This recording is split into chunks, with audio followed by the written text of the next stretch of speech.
Camping had always been a part of my childhood. It was something we did as a family, a way to escape the noise of town and get lost in the quiet, peaceful surroundings of nature. We had our spot, a little clearing in a small campground about 2 hours from home. It wasn't a big place, not one of those well-known campgrounds with RV hookups and busy picnic areas. It was quieter, more remote, the kind of place where people came to fish, to hike, to be alone. By the time I was 8 or 9, we had been going there for years. We knew the trails, the best spots to collect firewood, even which trees had low branches that were perfect for climbing. It was familiar, safe. That's why, even after everything that happened, the way that night unfolded never made sense. It was like a switch had been flipped, like something had turned familiar ground into something threatening, something we couldn't quite explain.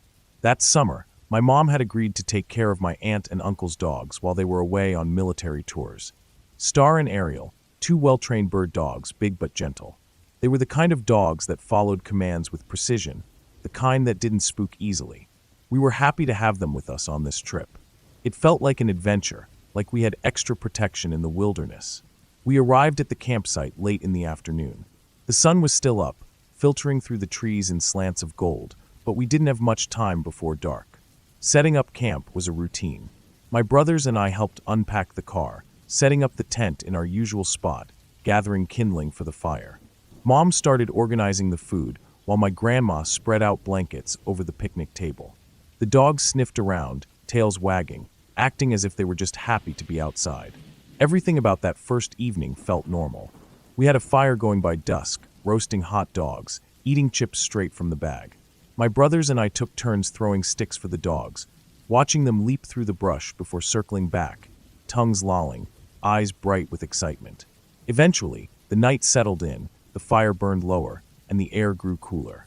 We crawled into the tent, zipping ourselves into sleeping bags, listening to the quiet hum of the forest.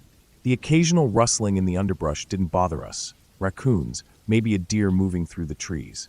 The dogs had curled up near the entrance of the tent, their bodies pressed against the fabric. It was comforting, having them there. At some point in the middle of the night, I woke up. I didn't know why at first. There was no sound, no movement. Just that strange, creeping feeling, the kind that made the hairs on my arms stand up. The tent was dark, the only light coming from the dying glow of the fire outside. I could hear my brothers breathing heavily in their sleeping bags, my grandma snoring softly. Then, low and deep, Star growled. It was quiet at first, barely more than a rumble in his chest. I had never heard him make that sound before. He was the kind of dog that was always calm, always steady. Ariel let out a low whine. I froze. The growl grew louder, more insistent. A warning, a sound that felt like a vibration in the air, thick and heavy. I held my breath, heart pounding. Then, my mom shifted in her sleeping bag, sitting up slowly. She must have heard it too. There was a moment where everything felt stretched too thin. The kind of silence that wasn't normal. Then Star barked, loud and sharp, his body pressing against the tent flap. Ariel followed, a burst of noise that made my chest feel tight. Mom moved fast. I heard the zipper of the tent being pulled down, the rustle of fabric as she pushed herself up and out into the night. The second she stepped outside, the dogs were right there, their bodies tense, their eyes locked on something in the darkness. I wanted to see, but I was too scared to move. I heard the sound of their paws shifting against the dirt, the way their nails scraped against the rocks. They weren't acting like normal. They weren't barking in excitement or curiosity. They were locked in place, bodies rigid, ears flattened, standing between my mom and whatever was out there. Ariel let out another low, guttural growl, and I swear I heard something shift in the woods beyond the fire. A sound that wasn't the wind, wasn't an animal. Just something. Mom didn't hesitate. She turned back to the tent, her voice low and urgent as she moved. I could hear the quick movements of her hands, pulling at sleeping bags, grabbing car keys, shoving everything into a hurry. I didn't understand at first. Why? What was happening? But her energy was different, frantic.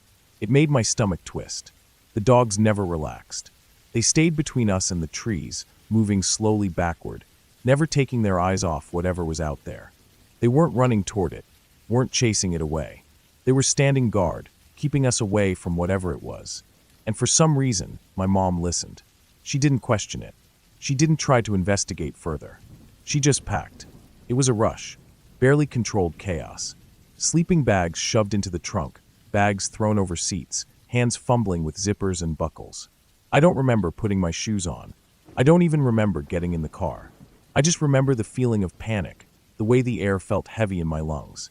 By the time we were pulling out of the campsite, the dogs had finally jumped into the back of the car. They weren't barking anymore, but they weren't calm either.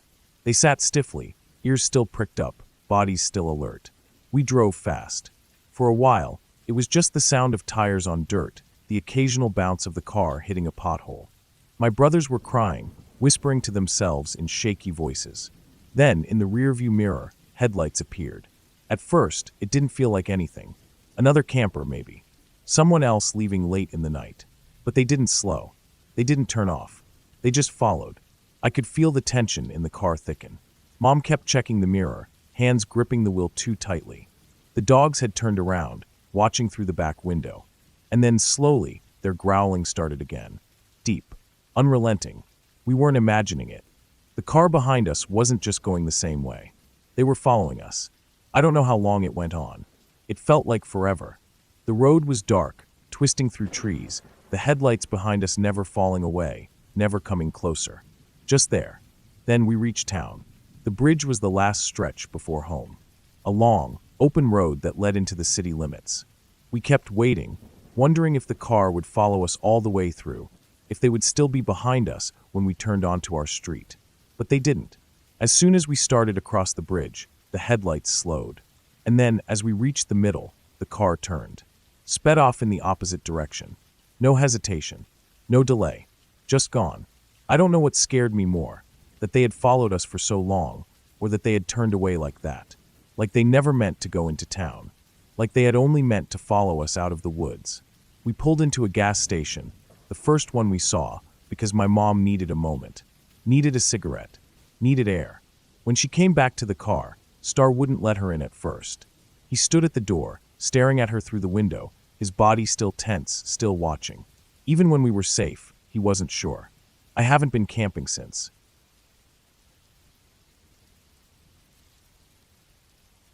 We had been planning the camping trip for weeks. It was supposed to be one of those small, stupid adventures you have as a teenager, where nothing really goes wrong, but you feel like you're doing something dangerous just by being out in the woods on your own. It was me, Jake, and Ryan, three 15-year-old kids who thought we were tougher than we were. We'd camped before, but always with family or a bigger group. This was our first time truly alone, and we were excited.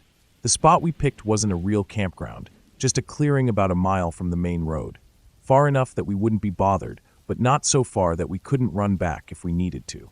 We packed light, sleeping bags, a tent, some food, and a small hatchet for cutting wood. We didn't think we needed much else. By the time we got there, the sun was already starting to dip below the trees. It was early summer, so the air was still warm, even as the sky turned orange. We set up the tent quickly, got a small fire going, and sat around eating snacks and talking about nothing. The woods felt peaceful, just the sounds of crickets and the occasional rustle of leaves from some animal moving in the underbrush. It felt safe, but that feeling didn't last. It started with noises. At first, it was small things, branches snapping, leaves crunching, the kind of stuff you hear all the time in the woods but don't really think about. Jake was the first to mention it, saying he thought he heard footsteps, but Ryan and I shrugged it off. It was probably just a raccoon or a deer. Nothing to worry about. Then the sounds got closer. There was a rhythm to them, the kind of pattern that didn't feel like an animal. 2 steps, then a pause. 3 steps, then nothing. Like someone was moving carefully, deliberately. I remember looking at Ryan and seeing the way his face changed, the way his usual cocky expression slipped into something more serious. Still, I didn't want to overreact. It's probably nothing, I said, keeping my voice even, trying to convince myself as much as them. Just the woods messing with us. Jake didn't look convinced, but he nodded anyway. The fire crackled between us, casting long shadows through the trees. We sat there listening, waiting, but after a few minutes, the noises seemed to stop. The woods went back to normal. Maybe it really had been nothing. Then the running started. It came out of nowhere, heavy, fast footsteps charging straight toward us from the trees. There was no time to think, no time to react. It was just a sudden, violent explosion of sound. And then, the tent collapsed. Something or someone had jumped right on top of it, the fabric caving in, poles snapping under the weight. Jake yelled, scrambling backward. Ryan grabbed the hatchet, his face pale. For a second, everything was chaos. We were all stumbling over each other, trying to figure out what the hell had just happened. Then, just as quickly as it started, it stopped. Silence. Nothing but the sound of our own breathing, the fire flickering weakly beside us. Whoever had jumped on the tent was gone. I felt my heartbeat hammering in my ears. My hands were shaking. We should have just stayed put. We should have just left it alone, packed up, and left. But we made the mistake of searching. Ryan was the first to grab a flashlight, sweeping it toward the trees. The beam cut through the darkness, but there was nothing there. Jake muttered something under his breath, stepping closer to where the tent had fallen. He kicked at the fabric, looking around, confused. That's when we saw them. Two figures, standing just at the edge of the firelight. They weren't hiding. They weren't running. They were just standing there, watching us. They were older than us, maybe 18 or 19. Taller, broader. One of them had a hood pulled up, but the other one's face was clear, messy hair, sharp cheekbones, eyes that looked too alert, too focused. And in his hand, hanging low at his side, was a hammer. I felt my stomach drop. For a moment, none of us moved. Then slowly they stepped back, disappearing into the dark. It should have been a relief, but it wasn't, because they didn't leave. They stayed out there, just beyond the fire, just far enough that we couldn't see them clearly.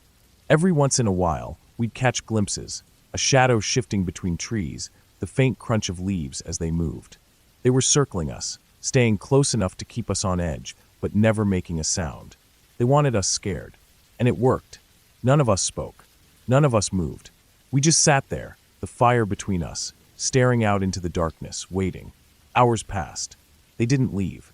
They stayed until the fire burned low, until the night stretched on, until exhaustion started creeping in. I could feel it in my bones, the weight of fear settling in my chest. But they never got closer. They never made a move. Not until morning. At first light, the two of them finally stepped forward. They walked straight toward us, casual, like nothing had happened. The one with the hammer still had it in his hand, swinging it slightly at his side. He didn't raise it, didn't threaten us, just stood there, looking us over. Now that they were closer, I could see how much bigger they were than us. They could have done anything. They just stood there. And then they started talking. I don't even remember what they said. It didn't matter. The way they spoke, the way they smiled like this was just some game to them, made my skin crawl. They weren't tired. They hadn't slept. They had stayed up the entire night just to mess with us, waiting for an excuse. For a moment, I thought Ryan was going to say something, thought he was going to push them just a little too far. But he didn't. Instead, he did the smartest thing any of us could have done. He didn't react. He didn't give them anything. No fear, no anger, nothing. We all followed his lead. We just sat there. Eventually, they got bored. The one with the hammer gave a final smirk, then turned away. They walked off, disappearing into the trees, just as calm as they had come. We didn't waste time. As soon as they were gone, we packed up, moving fast, barely speaking. The second our bags were ready, we took off, heading straight back to the road, to civilization, to anywhere but there. We didn't stop until we reached town. None of us told our parents. None of us called the cops. What would we have even said? We were 3 kids who got lucky.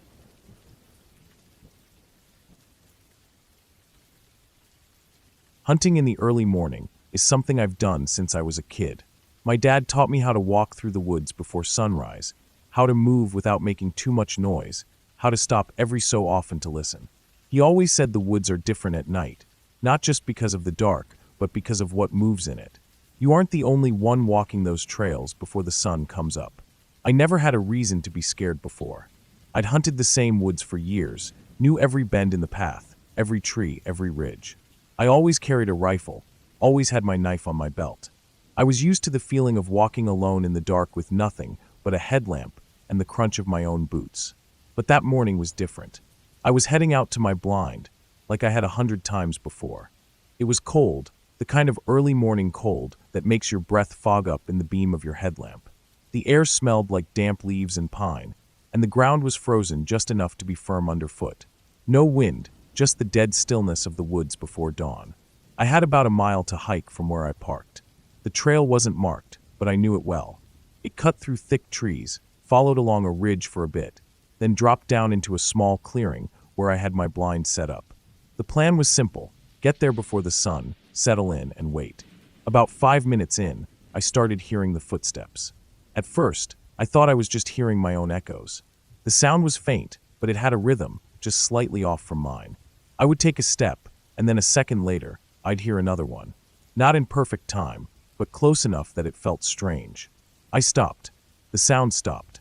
I stood there, headlamp cutting through the trees, breath fogging in the cold air. Nothing. Just the distant rustling of the woods, the occasional creak of branches. I listened for a good 30 seconds, then started walking again. A few steps later, I heard it again. It was behind me. I stopped again. Silence. My heartbeat picked up a little.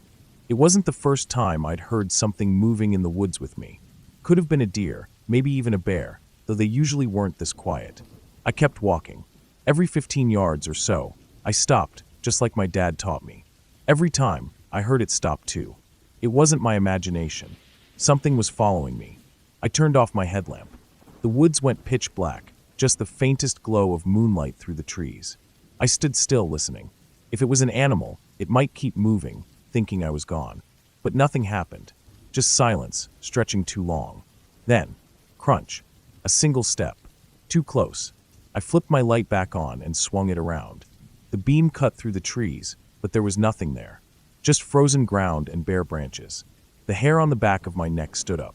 I wasn't about to turn around and walk back. I was almost to my blind, and whatever it was, I'd rather be inside than out in the open. So I kept moving, faster now, not stopping anymore. The footsteps kept pace with me. A minute later, I saw the clearing. My blind was up ahead, a small, camo-covered tent tucked against the tree-line. I unzipped it fast, ducked inside, and yanked the door shut. Silence again. For a few seconds, I just sat there, breathing hard, listening. I still had my rifle strapped to my shoulder, but I hadn't even thought to grab it. My hands were shaking. Then the footsteps came closer. Soft at first, then faster, coming right up to the back of the blind. I clenched my jaw, heart pounding. I wasn't about to sit there and let whatever it was sneak up on me. I shifted my weight, making a deliberate noise, a loud rustling sound. Instantly, I heard it bolt. Heavy steps crashing through the underbrush, running up the hill behind me. Fast. Faster than I expected. It wasn't a deer. It wasn't a bear. It was something that could move like a shadow when it wanted to, and then vanish into the trees like it had never been there. I sat frozen, ears straining, every sense on high alert. That's when I heard the howls. Not one. A series of them. Low, drawn out, echoing across the ridge. Different voices overlapping. Some close, some farther away. Wolves. My stomach dropped. I had wolves stalking me at 4:30 in the morning. I forced myself to stay calm, forced my breathing to slow down. I knew wolves weren't supposed to attack people. I knew they usually avoided humans. But these weren't just passing by. They had followed me. They had crept up behind me, waited, watched. And now, they were calling to each other. I gripped my rifle, feeling the cold metal under my fingers. My mind raced, running through every bit of knowledge I had about wolves, about what to do, what not to do. Stay inside. Don't run. Don't act weak. The howls died down, and the silence returned. I didn't move. For the next 2 hours, I sat there, motionless, waiting for the first light of dawn. Every rustle, every faint snap of a twig sent a jolt through my system. I didn't know if they were still out there. Didn't know if they had lost interest, or if they were waiting for me to step outside. When the sun finally started creeping up, I felt a wave of relief.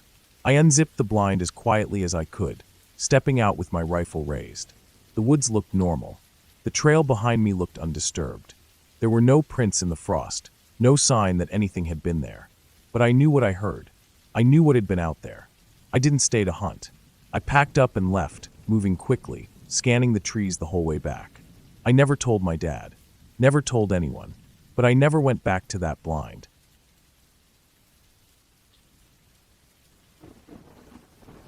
It was one of those trips that we had been planning for weeks.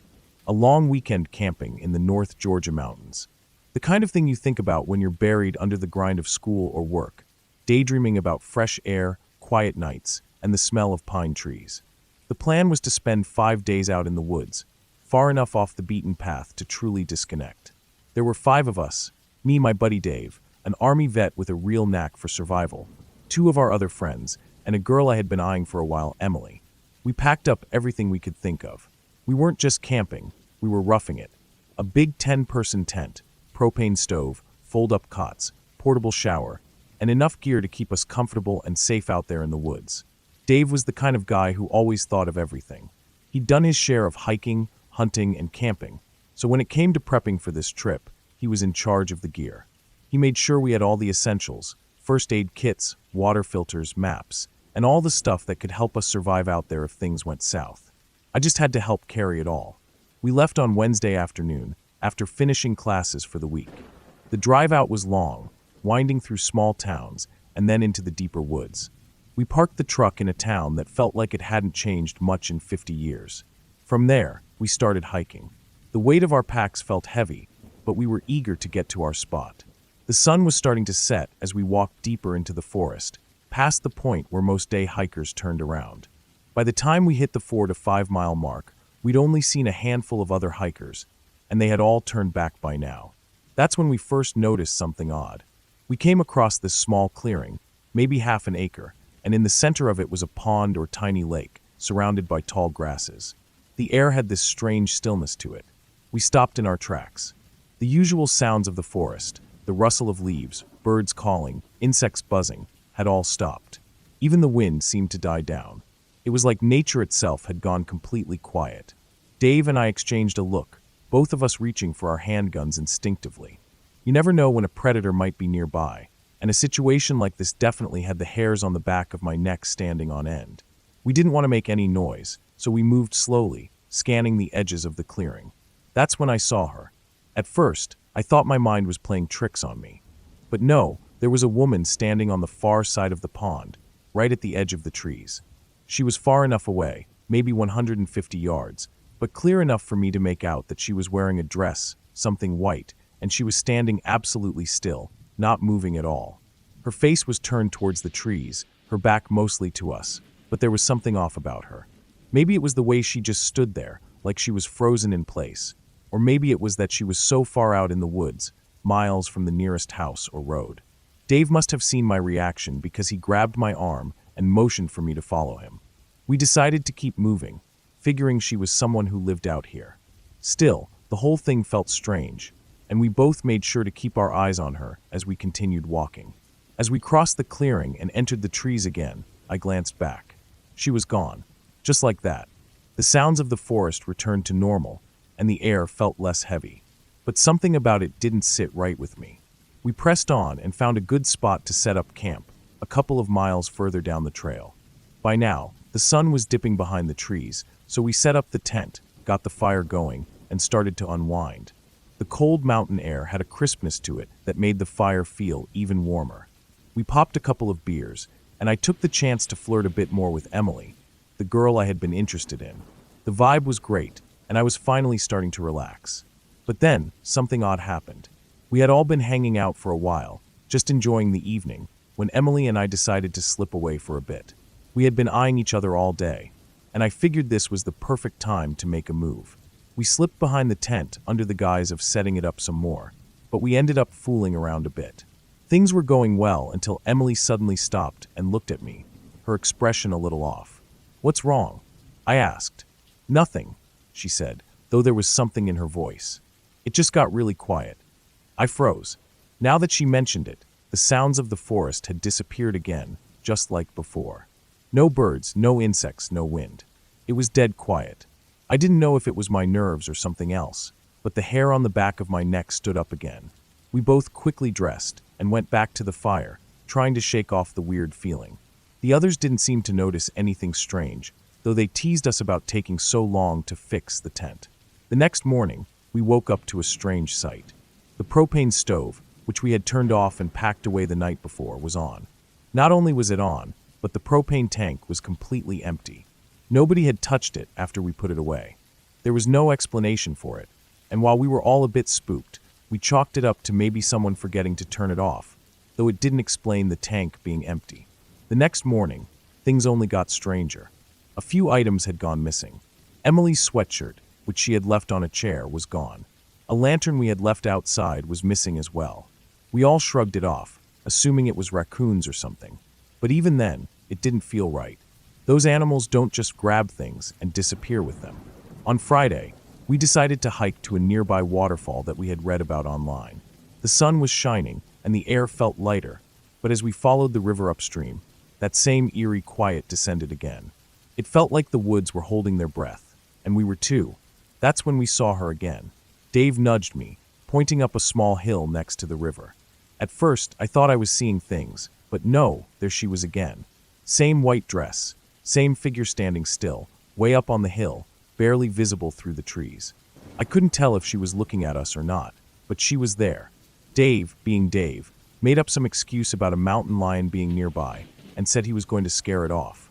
He hustled up the hill, making a lot of noise, but when he came back, the woman was gone. We found the waterfall, and though we were all still a little on edge, we tried to forget about the woman and enjoy the rest of the day. The girls decided to cool off in the river by skinny dipping, and the guys couldn't help but focus on that. But when we got back to camp, things were out of place again. It wasn't completely trashed, but it was clear that something had been rummaging through our things. Food bags were torn open, and stuff had been moved around. Dave and I grabbed our handguns and decided to take turns keeping watch that night. That night, everything changed. I woke up in the middle of the night to the feeling of Emily squeezing my arm. She was clutching it tightly, almost like she was afraid. I opened my eyes to the dead silence around us. There was no wind, no animals, no sound at all. I looked across the tent, and Dave was sitting up, looking out into the dark. We stayed like that for what felt like hours, not daring to make a sound. The moonlight filtering through the trees made everything look eerie and unnatural. We both stayed awake, listening to the silence, until the first light of dawn crept through the trees. It was then that we decided it was time to go. We packed everything up quickly and started the long trek back out of the woods. The air was heavy and still, like something was holding its breath, waiting for us to leave. At points, I thought I saw her again, just a shadow behind the trees, but I never got a clear look. We avoided the lake completely this time. It felt like a place we couldn't go back to, and it didn't feel safe. The hike back to the truck was quick, much quicker than it had been coming in. We didn't stop to rest, didn't stop to take pictures. We just walked, and I couldn't shake the feeling that we were being watched the whole time. When we finally made it to the truck and started driving back, the silence in the woods seemed to follow us. We didn't talk about it much, but the others started sharing their own experiences. Little moments here and there when they thought they had seen the woman or heard her in the distance. It wasn't until we were back home, safe and sound, that it hit me. None of us could remember what her face looked like. It was blurry, like something was intentionally keeping us from seeing it clearly. We never spoke about that trip again. I haven't been camping since. I haven't been out in the woods at night. Not because of ghosts or supernatural nonsense, but because there's something out there. Something that doesn't want to be seen. Something that stays just far enough away that you can't get a good look. But it watches, and it waits.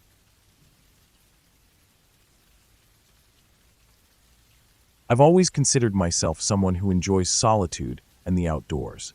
After all, there's something calming about being out in the woods, away from the noise of everyday life. The birds chirping, the wind through the trees, the trickle of water in a creek, all of it just soothes the mind. But after this trip, I've never quite looked at the wilderness the same way again. Some things just can't be explained, and some experiences, no matter how much you try to rationalize them, linger in your mind. It all started with a spur-of-the-moment decision to go camping by myself. I've always enjoyed the idea of getting off the grid, so when the weekend came, I packed my gear and set out. I'd been to the Pennsylvania woods before, but this trip was different. I wasn't going to one of those well-trodden trails or established campsites. I was heading deep into the heart of the forest, into an area most people didn't bother with. The dirt roads were rough, and I drove for over an hour, getting deeper and deeper into the woods, until I could no longer see the faintest trace of civilization. The Forest Service roads were winding and narrow, but I didn't mind. The isolation was exactly what I wanted. Eventually, I found a small, barely recognizable trail that led up into the hills. It was almost entirely overgrown, the dense brush making it difficult to follow. There were no other footprints. Not a single person had been up there for quite some time. Spider webs clung to the leaves, and the dampness of the trail clung to my boots. I couldn't help but think to myself that this place felt untouched, primal, and wild. I liked it that way. There was a certain appeal to the untouched beauty of the forest, where nature reigned supreme. I hiked for about 6 miles, sometimes stumbling through the thick brush, my body getting tired, but I kept pushing forward. The sun was beginning to dip behind the trees when I reached a fork in the creek that ran through the valley. I noticed a flat area just on the other side of the creek, perfect for setting up camp. As I crossed the water, the quiet of the forest started to settle in. There was no wind, no rustling of leaves, no chirping birds. Everything seemed still. Too still. As I stepped onto the flat ground, I began to notice strange things scattered around. At first, I thought it might just be the usual debris left behind by other campers, but the more I looked, the more unsettling it became. There was a tarp lying on the ground near a stone fire ring. A log had been chopped clean through with an axe, and next to it, the remnants of someone's camping gear were scattered across the ground. Food, a cooking set, a sleeping pad, a first aid kit, all abandoned as if someone had just left in a hurry.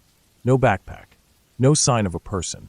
I felt uneasy, but I figured it was just some careless campers who'd left their stuff behind. But then I saw something else, a pile of clothes down by the creek. The clothes were drenched, likely from the rain the previous day. The fabric was weighed down with moisture, sitting there like some forgotten memory. A towel was hanging from a nearby tree, and the smell of mildew hung in the air. As I looked around, I noticed that someone had clearly used the area as a toilet. The remnants of toilet paper scattered across the ground in a way that suggested it had been used for several days. But the oddest thing, the thing that made my skin crawl, was this strange structure. It looked like a cage, about 4 feet square, made out of saplings and tied together with crude knots. The structure was framed like a cube, and there were crossbars diagonally placed on each side, but it wouldn't have been able to hold anything inside. The spaces between the saplings were far too wide, and it was so flimsy that it seemed more like a child's attempt at building something than a functional cage. There was no purpose for it that made any sense. I stood there for a moment, staring at the cage, trying to make sense of it. Maybe it was a hunter's trap or some strange shelter. But it didn't seem right. Nothing about it made sense. What would someone need with a cage like that out here? The thought of staying the night in a place that seemed so off weighed heavily on me. But by now, the sun had all but set, and the thought of hiking out in the dark on a barely recognizable trail was even more unsettling. I decided to set up camp there. It was my only option, and as I unrolled my sleeping bag and set up my tent, I tried to push the unsettling thoughts from my mind. I kept my 12-inch knife close at hand the entire time, feeling the cold metal of the handle as a small comfort. My mind kept racing. What if I wasn't alone? What if someone had left this mess on purpose? What if someone was out there, watching me? As the night wore on, the silence in the woods was unbearable. I sat by the fire, the flames crackling and popping in the still air, and listened. The normal sounds of the forest had vanished. There were no crickets, no owls, nothing. It was as if the entire world had gone still, like nature itself was holding its breath. I kept my eyes darting back and forth, the flickering light casting long shadows that seemed to move on their own. My heart was racing, and I couldn't shake the feeling that someone, or something, was out there watching me. I didn't sleep much that night. Every small noise made me sit up straight, clutching the knife in my hand. I kept thinking I could hear something moving in the darkness, but when I looked, there was nothing. I told myself I was just imagining things, but deep down, I knew it didn't feel right. As soon as the sun began to rise, I packed up my things as quickly as I could. I wanted out of that place. Fast. I hiked back out of the valley with a quickness that surprised even me. My mind focused on getting back to the truck and the relative safety of civilization. Every time I thought I heard something behind me, my heart would skip a beat, but when I turned around, there was never anything there. By the time I reached the trailhead, I was exhausted, shaken, and more than ready to leave that part of the woods behind. When I got back to my truck, I could feel my heart slow down for the first time in hours. I was just about to get in and drive away when I remembered the cage. That damn cage. I pulled out my phone and snapped a few quick pictures of the area where it had been. There was something about it that I couldn't shake. I decided to call the Forest Service and let them know what I had found. I figured they'd want to know if there was something, or someone living out in the woods, setting up strange traps. I spoke to a ranger who seemed more curious than concerned. I told him everything I'd found, including the cage, and even sent him the pictures. He thanked me for the information and said they'd send someone out to check it out. He seemed fairly certain it was either someone growing pot in the woods, or maybe a person living out there alone, but I wasn't convinced. The cage, the pile of abandoned gear, the strange absence of animal life in the area, it just didn't add up. Maybe it was just a coincidence, but I couldn't shake the feeling that something far stranger had been going on in those woods. I never followed up to see if the Rangers team found anything. Maybe it was nothing. Maybe it was just some hermit living out there, or someone who had left the woods for good. But whenever I go camping now, I can't help but think back to that trip. I think about the strange cage, the eerie silence, and the feeling that I was being watched. The woods have a way of getting under your skin, and no matter how much I try to forget, I can still feel the weight of that isolation pressing down on me. There's just something about the wilderness, something that makes you realize how small and vulnerable you really are when you're out there alone.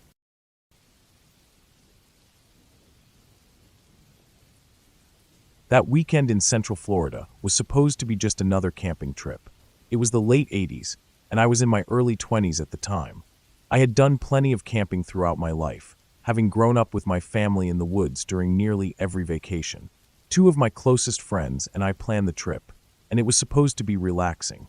One of them, my coworker from the Park Service, and I had done our fair share of camping, but my other friend, who had never been camping before, was excited and nervous. I thought this would be a good opportunity to introduce her to the joys of being in the wild, away from the busy life of the city. The Park Service made it easy to camp for free, and we found ourselves in a more isolated area, a youth camping spot far from the main campsite. There wasn't anyone around, which made it even quieter, and I figured we'd get some much-needed peace. The weather was warm, typical for Florida, and we set up camp during the afternoon. We were close enough to each other that we could shout if needed, but spread out enough to enjoy our own little spaces. I spent some time collecting firewood, my hands calloused from years of working outdoors. As I walked through the thick underbrush, a nagging sensation crept up on me. It wasn't anything specific, just a subtle feeling like I was being watched. It was probably just my imagination, or so I told myself. But as I moved through the trees, gathering the dry branches, the feeling didn't go away. I looked around once, twice, but saw nothing. Still, something was off. I dismissed it as my mind playing tricks, trying to enjoy the task at hand, but the feeling stuck with me. I didn't want to tell my friend about it, thinking I was just being paranoid. But when we gathered around the bonfire later, the same strange feeling was there. The fire crackled as we laughed and chatted, the orange glow casting flickering shadows around us. The smell of pine mixed with the wood smoke. It was nice, peaceful. But even as we sat there, I couldn't shake the growing unease in my gut. I kept glancing into the shadows of the trees beyond the firelight, waiting for something, I didn't know what, to appear. Our other two friends, the ranger and my coworker, had gone off in the truck to check on some noises we heard in the distance. It sounded like a group of teenagers causing trouble along one of the trails, and since it was past dark, they needed to be sent back to their camp. My friend and I stayed by the fire, the darkness pressing in on all sides. The sky had long since turned black, and the stars blinked down at us, too distant to provide comfort. I didn't say anything to my friend about my unease, not wanting to alarm her. I didn't want to seem irrational. But then a cold chill settled over me. It started at my neck and slowly crept down my spine. A shiver ran through my body, making my hair stand on end. My friend must have felt it too, because she looked over at me with wide eyes, her face pale. "Do you feel that?" she asked, her voice barely above a whisper. I didn't need to say anything. I nodded. The fear was thick in the air, so tangible that it seemed to smother us. I had been in the woods countless times before. There were nights when you could hear creatures in the distance, the howl of coyotes, or the rustle of leaves in the wind. You'd always know when something wasn't quite right, when the animals stopped making noise, when the night felt wrong. This was different. This was primal, the kind of terror that pressed on your chest, making it hard to breathe. The instinct to flee was so overwhelming that I didn't even have time to think. I just stood up, my feet moving before my brain could process what was going on. I wanted to tell my friend to stay calm, but I couldn't find the words. I didn't want to alarm her further, but I knew I needed to get us to safety. I tried to act casual as I started walking toward the car, not wanting to look like I was running. But my legs were moving faster than I wanted them to. Then I heard it, the unmistakable sound of footsteps behind me. I turned my head, but nothing was there. The silence that followed was thick and oppressive. My heart was pounding in my chest, and I could feel the hairs on the back of my neck stand up even more.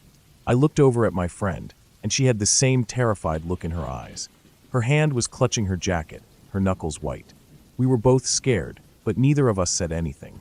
We just kept walking, slowly at first, but the fear was building inside us, pushing us faster, making us break into a run. We didn't look back. We didn't need to. It was as though we both knew that if we turned around, we'd see something that we wouldn't be able to forget, something that would haunt us. The crunch of our footsteps in the dirt seemed deafening as we ran toward the car, a sense of urgency in every stride. The cold air bit at my skin, but it was nothing compared to the fear. We reached the car, and I slammed the door shut behind me, locking it immediately. My hand trembled as I reached for the keys, my fingers slick with sweat. I started the car, turned on the headlights, and just stared ahead, not daring to look around. I had the pistol in my lap, my fingers wrapped tightly around the handle, but even the heavy weight of it didn't comfort me. The feeling of danger, of something watching us, was so overwhelming that I couldn't help but feel that the gun would be useless if something did decide to attack. I felt vulnerable, exposed, but I couldn't leave. The fear kept me rooted to the seat, my gaze fixed straight ahead, my heart racing. We sat there, both of us too afraid to speak, too afraid to look around. The minutes seemed to drag on forever, but I couldn't say how long it had been. 5 minutes. 20. Time felt irrelevant. All that mattered was that we were in the car, safe for the moment. My friend was beside me, her body tense, her face pale. I could see the same look of pure terror mirrored in her eyes. We didn't move, not even to shift our positions. It felt like the world outside the car was holding its breath, waiting for something to happen. I had a strange sensation that if I looked around, if I let my gaze wander, something would be standing right outside my window. I didn't want to know what it was. I just wanted to feel the danger leave, but it didn't. It stayed with us, like a shadow, pressing in on us from all sides. And then suddenly it was gone. The pressure that had been suffocating us lifted, and for the first time in what felt like hours, I could breathe. The air around us wasn't as oppressive anymore.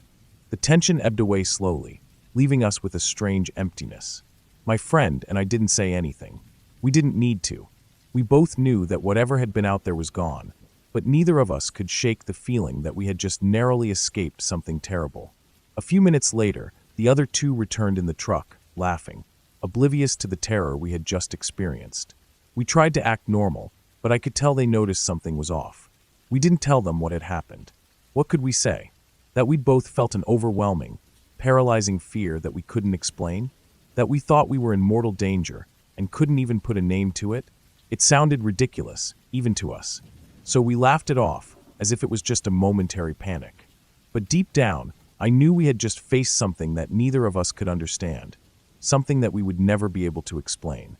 We left the campsite the next morning, the sun rising over the trees and washing away the last remnants of the fear that had held us captive the night before. The rest of the trip was uneventful, but the memory of that night stayed with me. To this day, I don't know what happened, and maybe that's what scares me the most. Sometimes, when I'm out in the woods, I feel that same chill creeping up my spine. It's a reminder that, no matter how familiar the woods may seem, there are things out there that we'll never understand. And that night, I'm convinced that whatever it wasn't something we were meant to survive.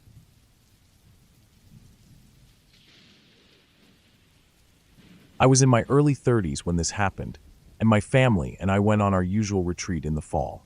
It was something we did every year, something to get away from the hustle and bustle of everyday life. I had my husband, our 3 young daughters, each of them under 10, and me. This year was a little different. We had some extra funds because our company had done well, and so we decided to splurge a little. Instead of staying in the communal bunkhouses with the rest of the retreat group, we rented an RV. It was supposed to be a treat. The rental place said it would cost the same for 3 nights as it would for 2, so we figured we'd stay the extra day and return it on Monday, even though the retreat was over on Sunday. The weather was hot that weekend, but the RV had air conditioning, so we were comfortable. It felt luxurious, especially compared to the bunkhouses that often got packed and noisy. It was a good decision. We spent the weekend doing our usual retreat activities, and we didn't spend much time inside the RV, just enough to sleep and store our things. We didn't think much of it, but the people who had rented the RV before us hadn't bothered to clear out the septic lines. By Sunday evening, we were hit with a terrible smell. The toilet had backed up, and it was bad. It was almost unbearable, but we didn't have much of a choice. My husband, always practical, didn't want to deal with the rental company blaming us for the mess, so he left to run an errand to Walmart in the nearby town. He'd be gone for a while, but he thought it would help. The Walmart was over an hour away, thanks to the rural backroads, so I figured he'd be gone for about an hour and a half, maybe 2 at the most. The kids were a little on edge, too. The day had been long, and the atmosphere of the retreat site was peaceful, but it was a bit too quiet. After getting the girls tucked in and having them settle down, I decided to straighten up the RV. It didn't take long, and by the time I'd gotten everything packed and cleaned up, it was just about 8:30 p.m. The air was still warm, and everything felt just a little too still. The RV was dark, and the outside world seemed distant. My husband was still on the road, and the girls were whispering among themselves, as usual. But something wasn't right. I was sitting on the bed, flipping through a book to pass the time, when I heard a strange clicking sound coming from the window behind the bed. I stopped, my heart leaping in my chest. It was faint, almost like something was tapping or scraping on the glass. I dismissed it for a moment, probably a tree branch, something brushing against the side of the RV in the wind. But the air outside didn't feel that breezy. I pushed the thought away. Then it happened again. A faint clicking, followed by a low scraping noise, as if someone was running their hand along the glass. I didn't move immediately, trying to make sense of it. I could hear the distant sound of crickets and the occasional rustling of leaves, but nothing that seemed to explain this strange noise. I quickly stood up, trying to calm myself, and moved to the kitchen. Maybe it was just the wind, but as I walked, the sound followed me, closer than before. As I climbed up into the loft above the truck cab, the door handle rattled. It was subtle at first, almost like someone was testing the door. I froze. My breath caught in my throat. I glanced around, trying to make sense of it. I knew it wasn't the wind, but it was still too hard to believe that someone could be out there. I went into the kitchen and grabbed a knife from the drawer, just in case. I wasn't sure what I expected to do with it, but the idea of being unarmed in this situation made me feel vulnerable. I moved back into the loft, crouching down beside the girls, trying to keep them calm. My heart was racing. I glanced at the windows, trying to make sure they were locked. I checked the doors. Everything was secure, or so I thought. But then I heard the rattling again. It wasn't coming from the window. The door handle was shaking, and I could hear the scraping sound outside, like someone was running something along the sides of the RV, trying to find a way in. I wanted to call my husband. I wanted to call anyone. But when I tried to make a call on my cell phone, it wouldn't dial. The signal was terrible, and the anxiety started to creep in as the minutes dragged on. Time felt like it was standing still, and every passing second seemed to stretch longer than the last. I waited in that quiet, oppressive silence, wondering if whoever was outside would find a way in. I tried to control my breathing, trying to stay calm, but every little noise felt amplified. The clicking, the scraping, and now a new sound, the subtle creak of metal, like someone was leaning on the RV's frame. The minutes felt like hours. And then, just as I thought I might lose my mind, I saw headlights approaching in the distance. My heart nearly leapt out of my chest. The light grew brighter, and then the sound of an engine reached my ears. It was my husband. He'd made it back. The truck rolled up, the headlights reflecting off the RV as he pulled into the parking spot. He stepped out of the truck, looking over at me with an odd expression on his face. I jumped down from the loft, relieved but still shaken, and rushed over to meet him. He wasn't immediately concerned. He asked what had happened, but I couldn't find the words to explain it. I was still trying to catch my breath. We locked the RV for the night, but I couldn't relax. Even though I was with my husband, I still felt an overwhelming sense of unease. Every little noise seemed magnified in the silence of the night. The rest of the evening passed without incident, but I couldn't shake the feeling that something was off. The next morning, we drove to town to return the RV, and I was still on edge. When we arrived at the rental place, the manager did a quick walk-around of the RV to check for damages. I thought nothing of it at first, but then he asked my husband if he knew what had happened to the rear window. The back bedroom window, the one where I'd been reading the night before, had been tampered with. The gasket around the window had been cut off, and the window itself was scratched, like someone had used a knife or a switchblade to damage it. The window lock was also broken, as if someone had tried to force it open. It was clear that whoever had been out there had tried to get inside. I didn't want to say anything. I couldn't explain it, but the realization hit me like a ton of bricks. The rattling of the door, the scraping sounds, the feeling that something wasn't right, it all made sense now. Someone had been trying to get into the RV the night before. They were close. Too close. I didn't feel scared in the same way anymore. I felt angry, and I felt vulnerable. Whoever had done this wasn't some random person just passing by. They were trying to break in, and for whatever reason, they had left without getting in. My husband tried to brush it off, like it was nothing more than a coincidence. But I knew better. I never went camping alone again after that. We always went with a group after that weekend, and I made sure to never let my guard down. The whole experience taught me a valuable lesson. Sometimes, it's not just about being in the woods, alone with nature. Sometimes there's someone else out there, watching, waiting, and it's up to you to stay vigilant. And to this day, when I think back on that night, I get chills. There was something out there. Something I can't explain. Something that wanted in. And I'll never know who or what it was.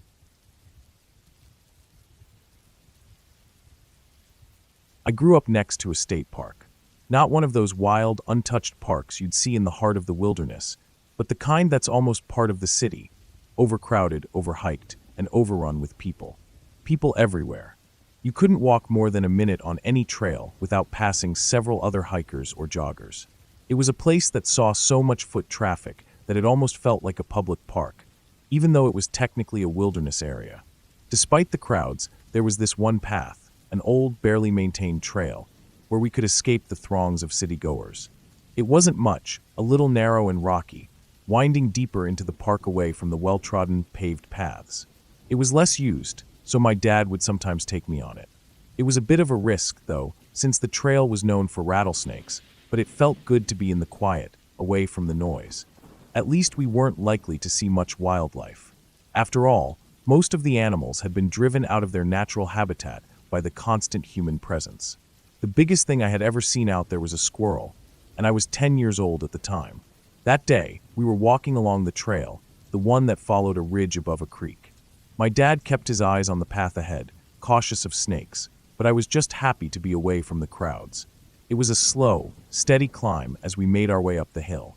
I was too young to think much about the dangers of the woods beyond the surface, so I kept my focus on not tripping over rocks or roots. And then I heard it. A soft, oh shit. I stopped dead in my tracks. My dad's voice was sharp, the tension in his tone immediately drawing my attention. I looked up and froze. Standing in the middle of the path, only about 30 feet away, were two bucks. Huge bucks. Their antlers were wide and thick, glistening in the afternoon sunlight, and their muscular bodies were almost startling to see in such a place. I had seen deer before, of course, lots of them, but these were different. These weren't the skittish, half-starved creatures you'd see on the edge of a busy trail. These were big, strong animals, untouched by human hands. I couldn't help myself. I stepped forward, my curiosity getting the better of me. "Sedina, no," my dad shouted, panic rising in his voice. But I didn't hear him. I was already moving toward them, instinctively wanting to see if I could pet one. Maybe these bucks were like the deer at the park, docile and used to human presence. Maybe they wouldn't mind me getting closer. I took another step, but this time I saw one of the bucks lower its head. Its eyes were locked on me, focused and still. It didn't look scared, but its body language was changing, its muscles tensing. The other buck was already watching, alert, ready to run if anything went wrong. The moment I took another step, something snapped in my dad. He rushed forward, his voice low but desperate. Get away from them, right now. But it was too late. The deer's head came up, and it was like a switch flipped. In an instant, the air around me felt charged. The buck that had lowered its head stood up straighter and stepped toward me, its hooves digging into the dirt. I felt a rush of panic flood my chest. I froze, instinctively knowing I had made a huge mistake. I had misread the situation completely. The second buck bolted, its hooves pounding against the ground as it ran off into the woods. But the one I was closest to, its focus was still on me. It moved another step, its body language aggressive now, its head still lowered. A low growl came from deep in its chest. I could feel my heart pounding in my ears. I realized too late that I had put myself too close to danger. My dad wasn't wasting any time now. He was behind me, pushing me back toward the path, his hands on my shoulders, shoving me away from the deer. "Move now," he yelled, pulling me back. The buck didn't flinch when a branch suddenly whipped across its face, knocking it sideways. It barely seemed to notice. My dad was swearing under his breath, trying to keep me out of the way, guiding me off the path and toward the trees on the side. I stumbled, not sure what was happening or how we could get away from it, but the buck took a couple of steps back, and then, finally, it pranced off like nothing had happened. But I didn't understand the danger fully until later. My dad was visibly shaken. I was still trying to process it, thinking the deer had just been curious, but my dad kept muttering under his breath about how that animal could have attacked me. "That buck was about to charge you," he said, his voice low and strained. "You don't know how fast they are. You never get that close." I learned a lot that day about the wild, about animals that might seem calm or harmless, but could turn on you in an instant. I'd learned that lesson again a year later with a herd of cows on the beach. But that's another story. The first time I really understood how wild things could be, how much danger there was when I was 10 with my dad and those two massive bucks. We didn't speak much after we left that trail, both of us lost in our thoughts. My dad, shaken and on high alert now, kept a closer eye on me, and I didn't venture too far ahead again. We finished the trail in silence, my mind spinning with what could have happened. Later that fall, something else happened. There were rumors going around the park that a mountain lion had been spotted from one of the busy trails. It had been over 20 years since the last confirmed sighting, but the truth was no one really thought it was possible. This was a well-established park, after all.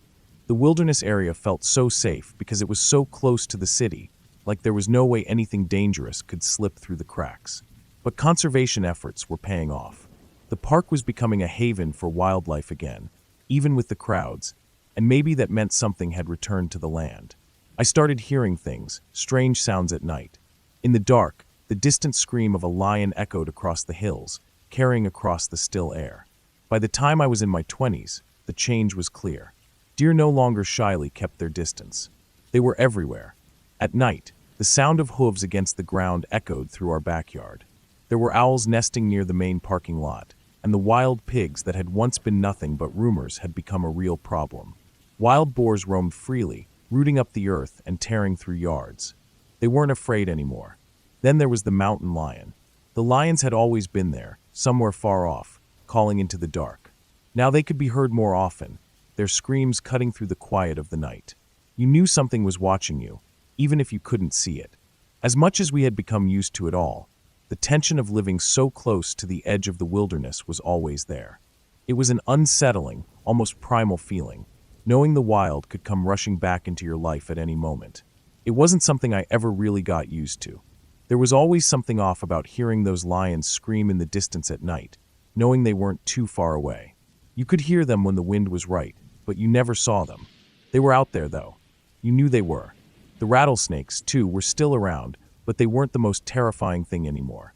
They still wanted to be left alone, but everything else in that park had changed. The wildlife had come back.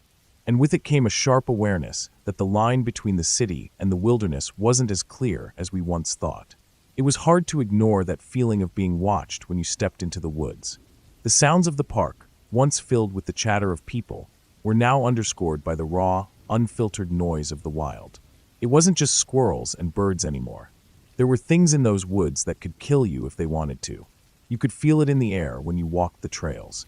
It wasn't like it had been when I was a kid, when I'd thought the park was a safe, clean place to hike. I still went back there sometimes, but I didn't go alone. And I always kept my eyes peeled, listening closely to every crack in the trees, every snap of a branch in the distance. Because out there, in the deep silence, you could hear it, every once in a while, when the wild came back to life.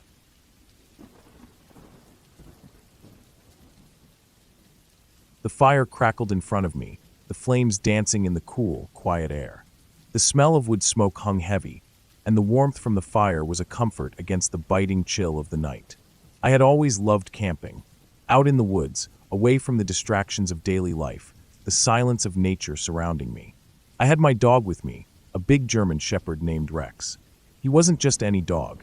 He was a protector, always on edge, always aware of his surroundings. He had that special kind of instinct that made him act like a guard dog at times, especially when he sensed something wasn't right. That night, though, there was something different in the air. The The wind had picked up, causing the trees to sway and creak.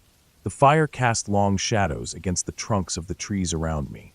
It felt like the night was alive, quiet, yet strangely charged. I wasn't alone, but the eerie sense of isolation in the woods made it feel that way. I poked at the fire with a stick, watching the embers pop and crackle. It was supposed to be a relaxing night, just me and Rex. We'd been out here before, but something felt off. I glanced over at Rex, who was lying next to me on the ground, his head resting on his paws. He was alert, though, his ears flicking back and forth, as if he were hearing something I couldn't. But then, out of nowhere, he stood up. His body was tense, muscles rigid, and he lowered his head slightly, staring into the darkness beyond the firelight. I froze, watching him. His eyes were locked on something in the distance, something out there in the blackness of the tree line. I called out to him softly, trying to get his attention, but he didn't budge. He kept his gaze fixed on whatever had caught his attention. For a moment, I wondered if it was just the wind rustling the trees, or maybe an animal moving in the underbrush. But Rex was different. He wasn't just casually watching. He was staring, focused, and he didn't even flinch when the wind howled through the branches above us. There was a heaviness in the air now, a weight that pressed against my chest. I wasn't sure what he was sensing, but I could feel a knot form in my stomach. I tried to shake off the unease. Maybe it was just a raccoon or something else harmless, but Rex didn't act like that for nothing. I knew him better than anyone, and when he went into that stance, head down, unblinking, tense, it was never a good sign. I felt the hair on the back of my neck stand up, my heart rate picking up.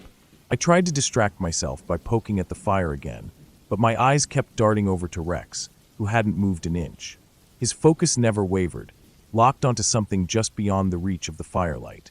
The silence around us was suffocating, broken only by the occasional snap of a twig or the rustling of leaves.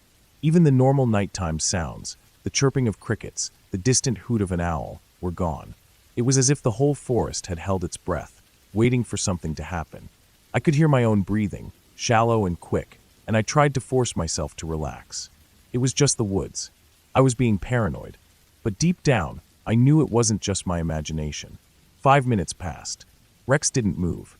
He hadn't even blinked, just kept staring into the darkness. The firelight flickered, casting long shadows that danced around the tree trunks, but I couldn't bring myself to look away from Rex. His body was now almost a silhouette in the firelight, still as a statue. I felt like there was something out there, something watching us, hidden in the shadows. I stood up slowly, trying to be as quiet as possible, my legs stiff from sitting too long. I took a few steps toward Rex, my hand instinctively reaching for a branch nearby. It wasn't much of a weapon, but it was something. The further I moved from the fire, the darker it got. The night seemed to swallow the light, and my heart raced in my chest. Rex didn't acknowledge me as I moved closer. He was locked in on whatever had his attention, and I couldn't shake the feeling that it was something bad, something that shouldn't be there. I tried to peer into the blackness, my eyes straining, but I couldn't make anything out. There was nothing there, no movement, no sounds, but the hairs on the back of my neck were standing on end. I felt like I was being watched, my senses overloaded with the quiet and the darkness. I glanced back at Rex again, and that's when I realized something that chilled me to my core. The fire was flickering lower. I hadn't noticed it before, but now it was clear. What had once been a strong, steady flame was now a weak, flickering light, barely casting shadows at all. The air around me seemed to thicken, and the cool breeze felt more like a threat than a relief. I slowly backed away from the darkened woods and took a few steps back to the fire, but I couldn't stop looking into the trees. I could feel my pulse quicken with every second that passed. My brain was trying to make sense of it all, but there was no logical explanation for the fear creeping up my spine. Rex wasn't just staring at nothing. He was reacting to something real. The seconds stretched into what felt like hours. I don't know how long I stood there, my eyes glued to Rex, trying to make sense of his behavior. I wanted to call out to him, to tell him it was okay, but I knew better than to break the silence. If something was out there, I didn't want to draw attention to myself. I needed to stay still, stay quiet. Finally, after what felt like an eternity, Rex broke his gaze. His head jerked up, and he looked at me with those intense eyes, his body still tense, but now there was a flicker of uncertainty in his stance. He took a few steps back, his tail low, and I knew right away that something was wrong. Something was out there, something that had made him react like that. I slowly sat back down, my eyes never leaving the tree line. I could hear my own heartbeat in my ears, and I tried to steady my breathing. Rex wasn't relaxing. He was still alert, still on edge, and I was starting to feel like we were no longer alone. The wind picked up again, rustling the leaves in a way that made the forest seem alive, as if it were whispering secrets just out of my reach. But the whispering didn't feel comforting. It felt threatening. The night seemed to stretch on forever. I don't know how much time had passed when I finally saw it, a shadow, barely perceptible, moving just outside the range of the firelight. My stomach dropped, and I held my breath, trying not to make a sound. The shadow moved again, and this time it was closer, just on the edge of the trees. My heart hammered in my chest, and I instinctively grabbed a nearby branch, holding it tightly in my hands. For what felt like an eternity, the shadow moved back and forth, and I couldn't tell if it was an animal or something else. I knew Rex was still watching, still sensing it, but he wasn't moving. He was waiting, just like me, waiting for whatever it was to make the next move.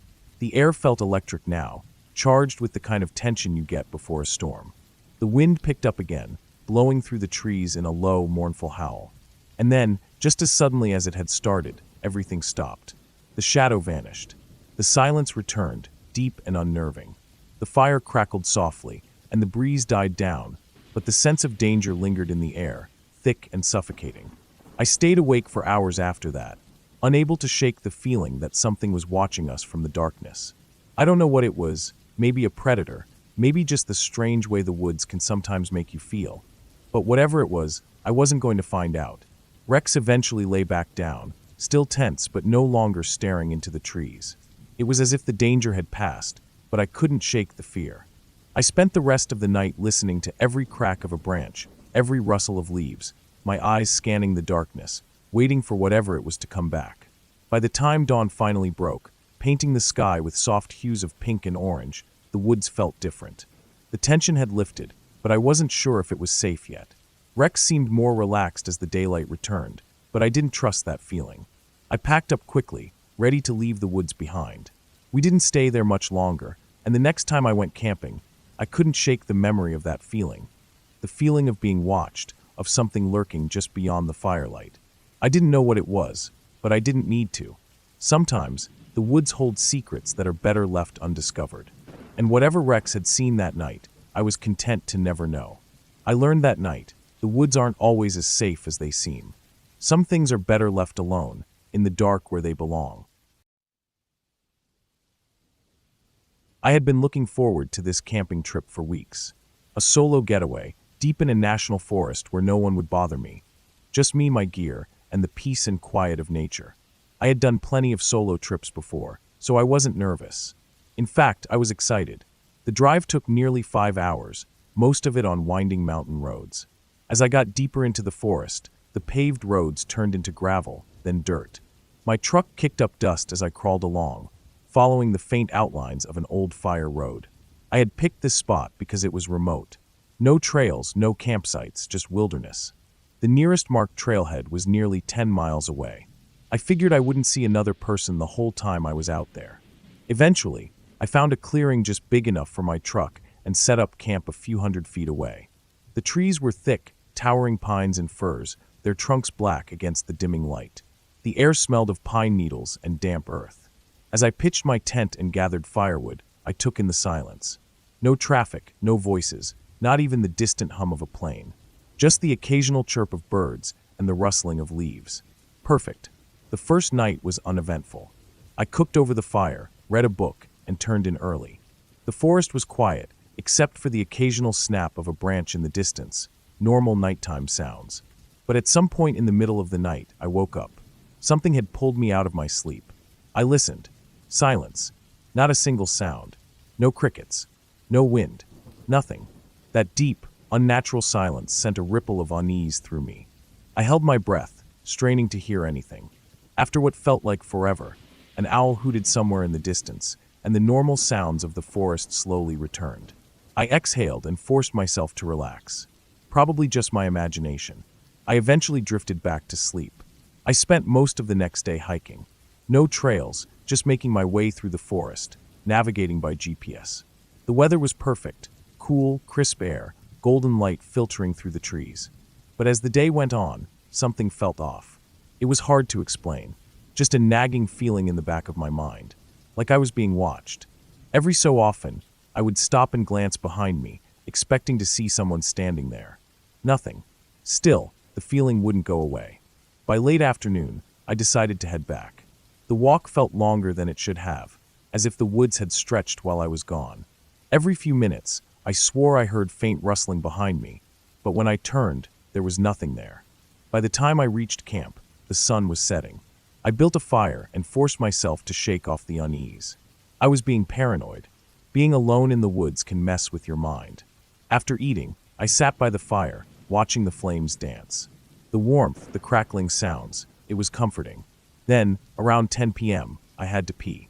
I grabbed my flashlight, stepped away from the fire, and walked a short distance into the trees.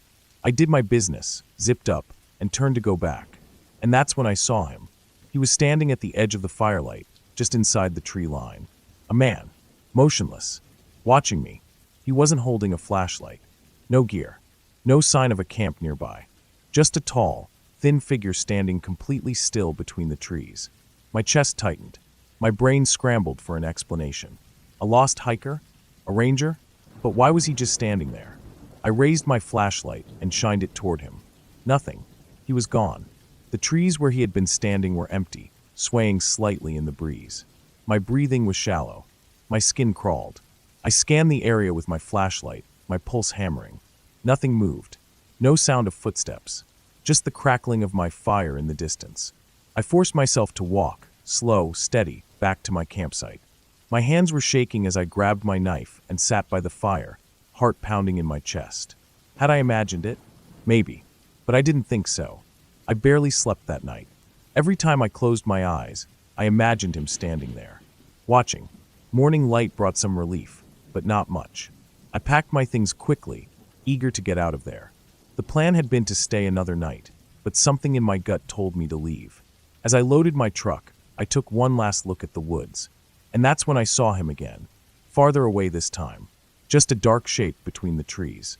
Too far to see clearly, but close enough that I knew. He was still watching me. A wave of cold dread rushed through me. I slammed the truck door shut and started the engine. The gravel crunched under my tires as I pulled onto the dirt road. My hands were gripping the steering wheel so tightly that my knuckles were white.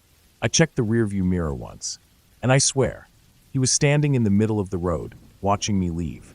I never went back to that part of the forest. I told myself I had just imagined it, that my mind had played tricks on me. But here's what I can't shake. I never heard him move. Not once. Not when he disappeared. Not when he followed me.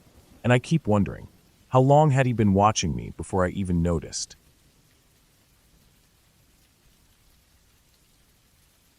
Camping had always been a way for me to escape.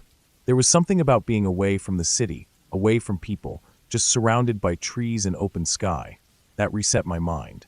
My best friend, Matt, felt the same way.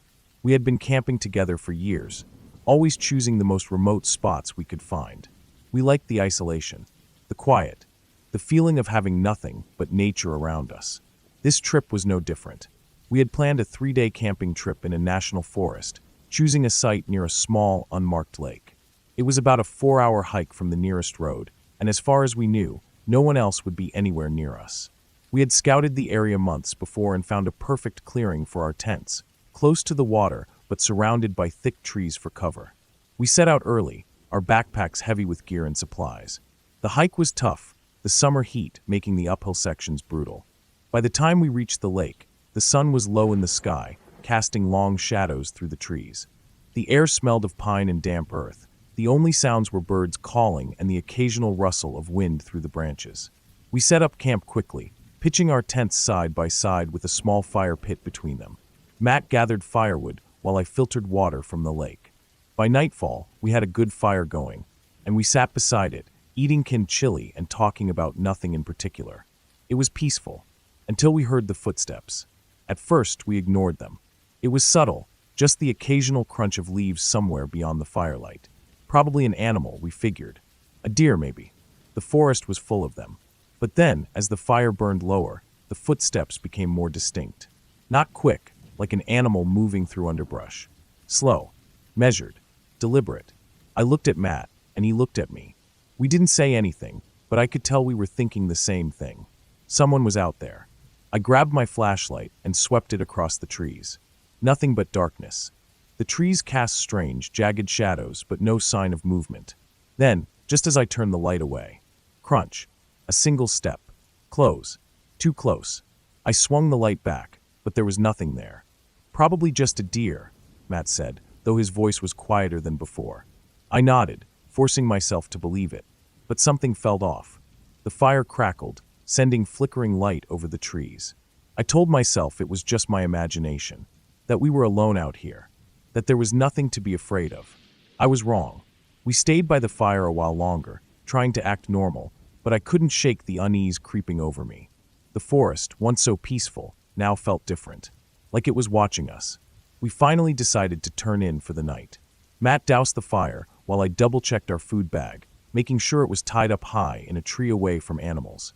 That's when I heard it again. Footsteps.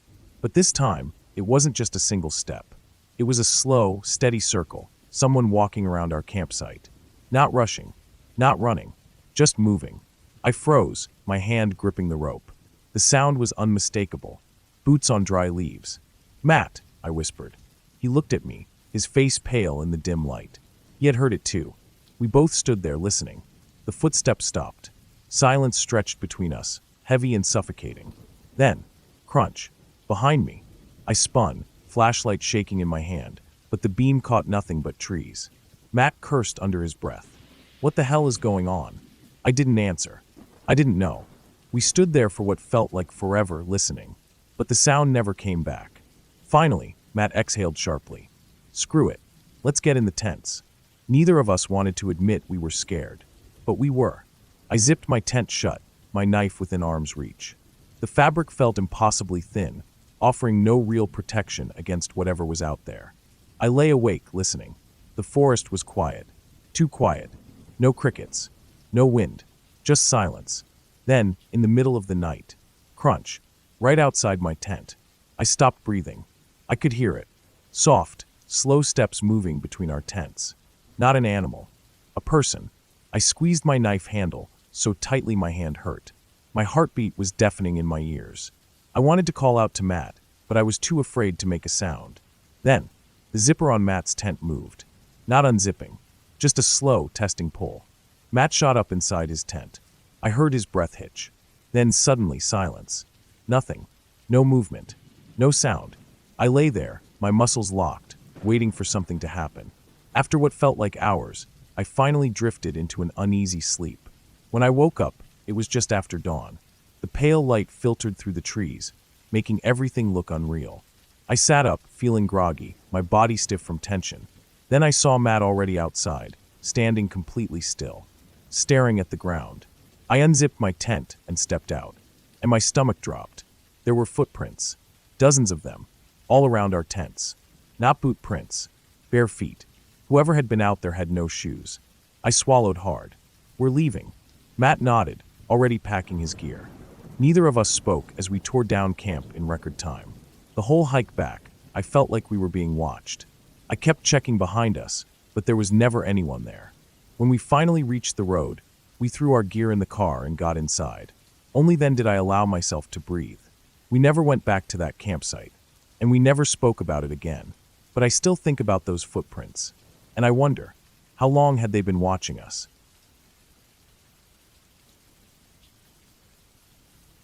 I had been looking forward to this camping trip for months. My brother Jake and I had planned it meticulously, 3 days, deep in the woods, away from civilization. No cell service, no people, just the two of us in nature. The hike-in was brutal. The air was thick with humidity, and sweat soaked through my shirt by the time we reached the small clearing we had picked out on the map. It was perfect. Surrounded by dense trees, a small stream nearby for water, and most importantly, it was secluded. We set up camp quickly. Our tent, an old 2-person dome tent, sat close to the tree line while we built a fire pit in the center of the clearing. It felt like home, a temporary one, but still comfortable. By the time the sun began to dip below the trees, we had a roaring fire and a small meal cooked. We ate in silence, just enjoying the peace. The only sounds were the chirping of crickets, the occasional hoot of an owl, and the rustling of leaves in the wind. That night, I slept like a rock. No strange noises, no disturbances, just the cool night air and the distant crackling of dying embers. Everything felt perfect. I woke up in the middle of the night, needing to pee. The kind of urgent need that you can't ignore. Grumbling, I unzipped my sleeping bag and sat up. Jake was snoring softly next to me. I grabbed my flashlight, slipped on my boots, and stepped outside. The fire was out, just faint red embers glowing in the ashes. The night was darker than I expected, the trees swaying slightly in the wind. I walked a few steps away from the tent, did my business, and turned back toward camp. That's when I froze. The clearing was empty. No fire pit. No backpacks. No tent. Nothing. I stood there, blinking, my mind struggling to make sense of what I was seeing. I had just stepped out of our tent. Jake had been inside, snoring. Our gear had been right there. But now there was nothing. The clearing was smooth, undisturbed, as if no one had ever camped there. The fire pit was gone, no ashes, no sign of burned wood. I took a shaky breath and told myself I had to be dreaming. Or maybe I had gotten turned around in the dark. I flicked on my flashlight and scanned the area. My heart hammered as the light swept over the clearing. Nothing. The trees stood tall and still, silent witnesses to whatever had just happened. I turned in circles, my breath quickening. The tent had been right here. I took a step forward, then another, trying to find anything that would prove I hadn't lost my mind. My foot landed on something soft, and I nearly jumped out of my skin. It was my sleeping bag. I bent down and picked it up. It was zipped up, still warm, as if I had just been sleeping in it. But there was no sign of the tent. No sign of Jake. Panic clawed at my chest, but I forced myself to breathe. I needed to find Jake. Now, I shined my flashlight at the tree line, searching for any sign of movement. The silence was overwhelming, pressing in on me from all sides. Then I heard it, a soft rustling in the trees. Slow, deliberate. I whipped my flashlight toward the sound, my pulse hammering. Nothing. I took a shaky step forward. The leaves crunched under my boots, loud in the eerie quiet. Jake! My voice was barely above a whisper. No answer. I tried again, louder this time. Jake! The rustling stopped. The forest felt even quieter. I turned in circles, my light trembling in my grip. Where the hell was my brother? Then I heard footsteps. Not mine. Not an animal. Human footsteps. Slow. Measured. Coming closer. I didn't wait to find out who, or what, it was. I turned and ran. My boots pounded against the forest floor, my flashlight bouncing wildly in my grip. Branches tore at my arms and face as I pushed through the trees, my breath coming in ragged gasps. I had no idea where I was going. The trail we had used to hike in was gone. Everything was gone. I ran until my legs burned, until my lungs ached. Then finally I stopped. I doubled over, gasping for air. My flashlight flickered, and I smacked it against my palm. The beam wavered, then steadied. I was alone. The footsteps had stopped. The forest was silent again. I swallowed hard, trying to calm myself. My first priority was finding Jake. I turned in a slow circle, scanning the trees. Then I saw it. A faint light in the distance. A campsite? Another hiker? I didn't care. I just needed to find someone. I forced my legs to move, stumbling toward the glow. As I got closer, the light grew brighter. It was definitely a campfire. Relief flooded through me. Maybe Jake had found another group. Maybe he had woken up confused, wandered off, and ended up here. I stepped into the clearing, my breath catching in my throat. I saw the fire pit, the familiar backpacks, and then my tent, our campsite, exactly as we had left it. I stood there, stunned, my mind struggling to process what I was seeing. I had just come from here. It had been empty. I turned, looking back the way I had come. Darkness. Trees. Nothing else. My sleeping bag was still in my arms. I dropped it and stepped forward cautiously, scanning the tent. Jake! My voice was hoarse. Silence. I reached for the zipper and slowly pulled it down. The tent was empty. I didn't sleep. I sat by the fire, gripping my knife, watching the trees. Jake never came back. I don't know what happened that night. I don't know where I went when I stepped out of the tent, or why everything disappeared. But when the sun rose, I packed up and hiked out. I never saw Jake again. I filed a report with the rangers. They searched for weeks. No trace of him was ever found. And the strangest part, when they took me back to the site where we had camped, They told me no one had ever camped there before.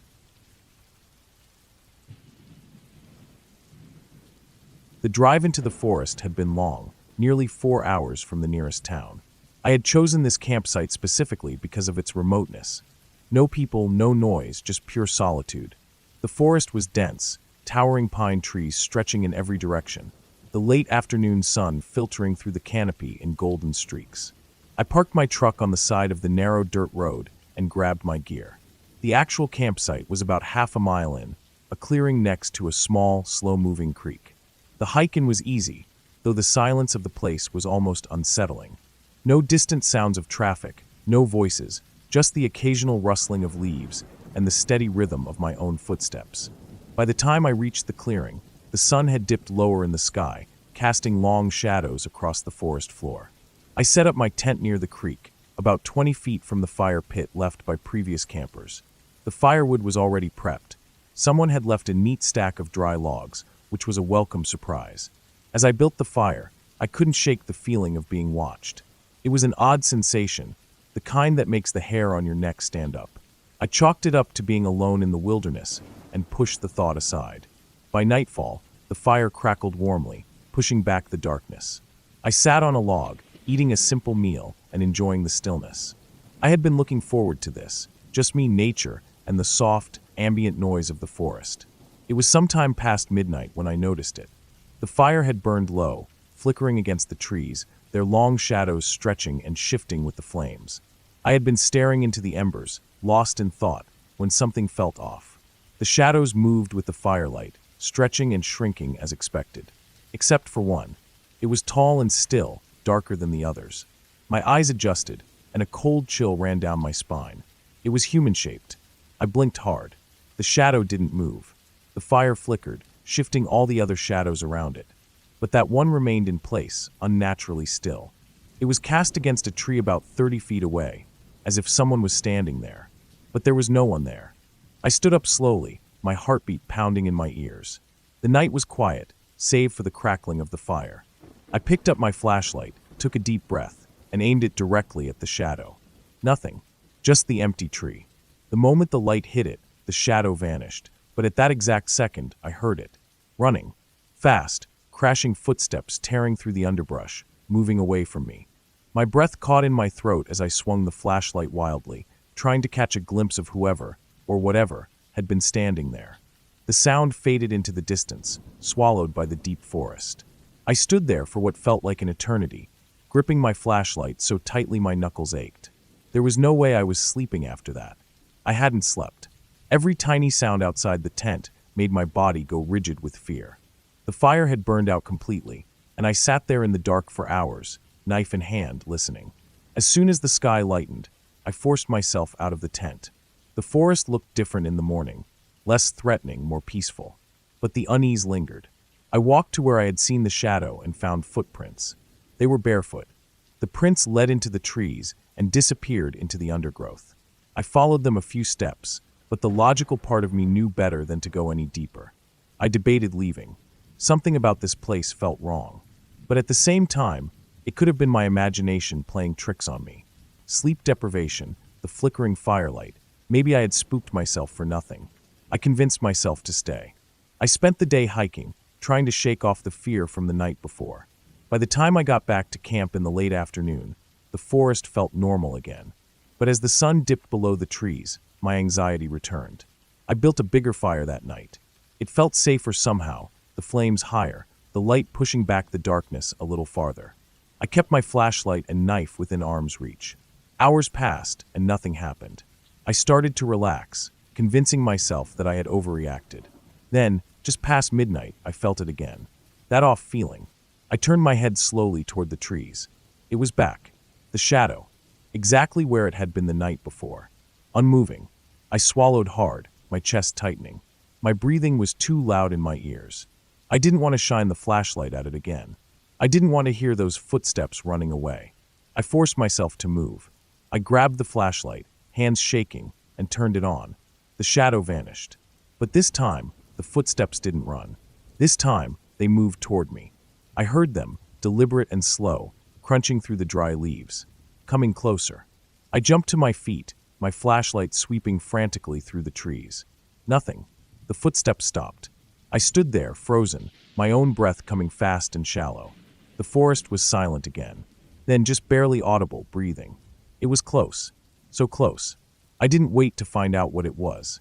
I grabbed my bag, threw dirt over the fire, and ran. I didn't pack my tent, didn't take anything but my backpack and flashlight. I just ran, crashing through the woods like a terrified animal, my mind screaming at me to move faster. By the time I reached my truck, I was shaking so badly I could barely get the key into the ignition. I locked the doors, turned on the headlights, and scanned the road behind me. Nothing. I gunned the engine and tore out of there, gravel flying behind me. I didn't slow down until I hit the highway, only then realizing how drenched in sweat I was. I never went back for my tent. For weeks after, I couldn't stop thinking about it. Was it a person? Someone messing with me? But why would they be barefoot? And how had they moved so silently until I shined my flashlight? I don't camp alone anymore.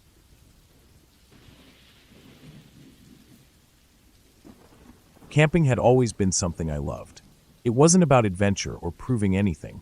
I just enjoyed the quiet. No traffic, no crowds, no constant digital noise. Just nature. That's why, when my friend Daniel suggested a weekend camping trip deep in the forest, I immediately agreed. We had camped together dozens of times before, always picking secluded spots where we wouldn't see another soul. This time was no different. We chose a place far from the main trails, a thickly wooded area at the base of a small mountain. It was perfect, tall trees, soft ground for the tent, a little stream nearby for water. We set up camp, built a fire, and cooked dinner as the sun dipped behind the trees. As the night set in, the forest around us became a wall of darkness. The fire crackled, sending flickering shadows against the trunks of the surrounding trees. We talked about nothing in particular, work, life, past camping trips. It was peaceful. By midnight, we decided to turn in. The fire had burned down to glowing embers, and the cold night air settled around us. Our tent was a large, two-person dome tent with a single zippered entrance. Inside, we laid out our sleeping bags, zipped up the tent, and got comfortable. I fell asleep quickly. Sometime in the night, I woke up. At first, I wasn't sure why. The air inside the tent was still and quiet, but something felt off. A deep sense of unease crawled through my chest. Then I heard it. A whisper. It was faint, just on the edge of hearing, like someone speaking in another room. I turned my head slowly toward Daniel's side of the tent. I could barely make out his sleeping bag in the darkness. He was facing away from me, completely still. The whispering continued. It wasn't the wind. It wasn't leaves rustling or the distant hoot of an owl. It was human. Words, soft and low, muttered just beyond understanding. I strained my ears, trying to make out what was being said, but it was too quiet. Then, just as suddenly as it started, it stopped. I lay there, heart pounding, listening to the silence that followed. The forest outside was completely still. No wind, no animals, nothing. After a few minutes, I convinced myself it was just my imagination. Maybe I had been dreaming. I turned over and forced myself to relax. Eventually, I drifted back to sleep. The second time I woke, it was different. The whispering was inside the tent. I froze. My breath caught in my throat as I realized the voice was no longer muffled by the fabric walls. It was here, with us. The words were still unintelligible, a soft murmur threading through the darkness. My skin prickled as I felt the air in the tent shift, like someone was moving. I turned my head ever so slightly toward Daniel, my pulse hammering in my ears. He was awake. His wide eyes stared at me in the dim light, pupils blown wide with fear. He had heard it too. Neither of us moved. Neither of us spoke. The whispering continued. It was right between us. I wanted to grab my flashlight, but I was terrified of what I might see. My fingers twitched toward my bag, barely inches from where I lay. Then silence. The whispering cut off so suddenly that the absence of sound felt even more terrifying. The tent was still. The forest outside remained unnervingly quiet. Daniel and I just lay there, staring at each other, breathing fast but trying not to make a sound. My mind raced through explanations. An animal? The wind? A prank? No, none of that fit. This was inside the tent. Finally, after what felt like an eternity, I forced myself to whisper. "Did you hear that?" Daniel gave the slightest nod. His face was pale even in the darkness. "Is someone out there?" I whispered again. He hesitated, then shook his head. "It was in here," he mouthed. I swallowed hard and reached for my flashlight. My fingers fumbled against the fabric of my sleeping bag as I gripped the small, reassuring weight of the light. I turned it on. The inside of the tent flooded with dim, yellowish light. Nothing. No one. Just 2 sleeping bags, 2 backpacks, and the zippered entrance still completely closed. Daniel sat up, breathing heavily. What the hell was that? I shook my head, trying to force my thoughts into some kind of order. I don't know. It was like I hesitated, like someone was talking. Right here. We both scanned the tent, but there was nowhere for anyone, or anything, to hide. I checked the zipper. It was fully secured. Nothing had entered or exited. Outside, the forest remained completely, unnaturally silent. "We're leaving," Daniel muttered. He wasn't asking. I nodded. We scrambled out of our sleeping bags, stuffing things into our packs as fast as we could. Neither of us spoke. The weight of what had just happened hung thick in the air. As I rolled up my sleeping bag, something caught my eye. The tent fabric, right above my pillow. A small, dark stain, almost like a single fingerprint, smudged onto the inside of the tent. We tore down the tent in record time. Every snap of a branch, every rustle of leaves made my nerves jolt. As we hiked back, the forest felt different. The trees seemed taller, the shadows darker. Every so often, I swore I could hear something, a faint whisper carried on the cold night air. Daniel heard it too. Neither of us looked back. We reached my truck just as the first light of dawn broke over the treetops. Without a word, we threw our gear into the back and climbed inside. I started the engine, heart still racing. As we pulled away, I glanced at the forest in the rearview mirror. For the briefest second, I thought I saw something. A figure, standing between the trees, motionless, watching, and then, as quickly as it appeared, it was gone. I drove faster. We never went back to that forest. We never spoke about that night to anyone. But sometimes, when I'm lying in bed, just about to fall asleep, I swear I still hear it. A whisper, so soft, just beyond understanding.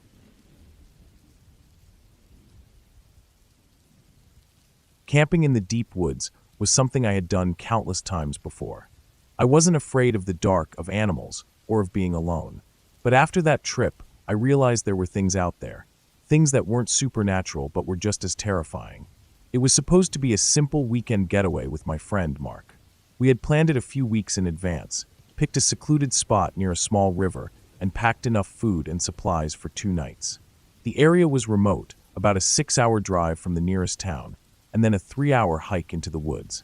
Perfect for what we wanted: peace, quiet, and escape from the noise of life. We got there in the late afternoon on a Friday. The hike was exhausting, but the spot we found made it worth it. A small clearing right by the river, surrounded by towering pines and thick underbrush. The sun was still high, casting long shadows, but the air was cool. The only sounds were the water rushing over rocks and the occasional rustling of leaves. As we set up camp, I noticed another tent about 50 yards away, nestled between some trees. It wasn't unusual to see other campers in the woods, even in a remote place like this. The guy camping there was alone, probably in his mid-40s, with short graying hair and an average build.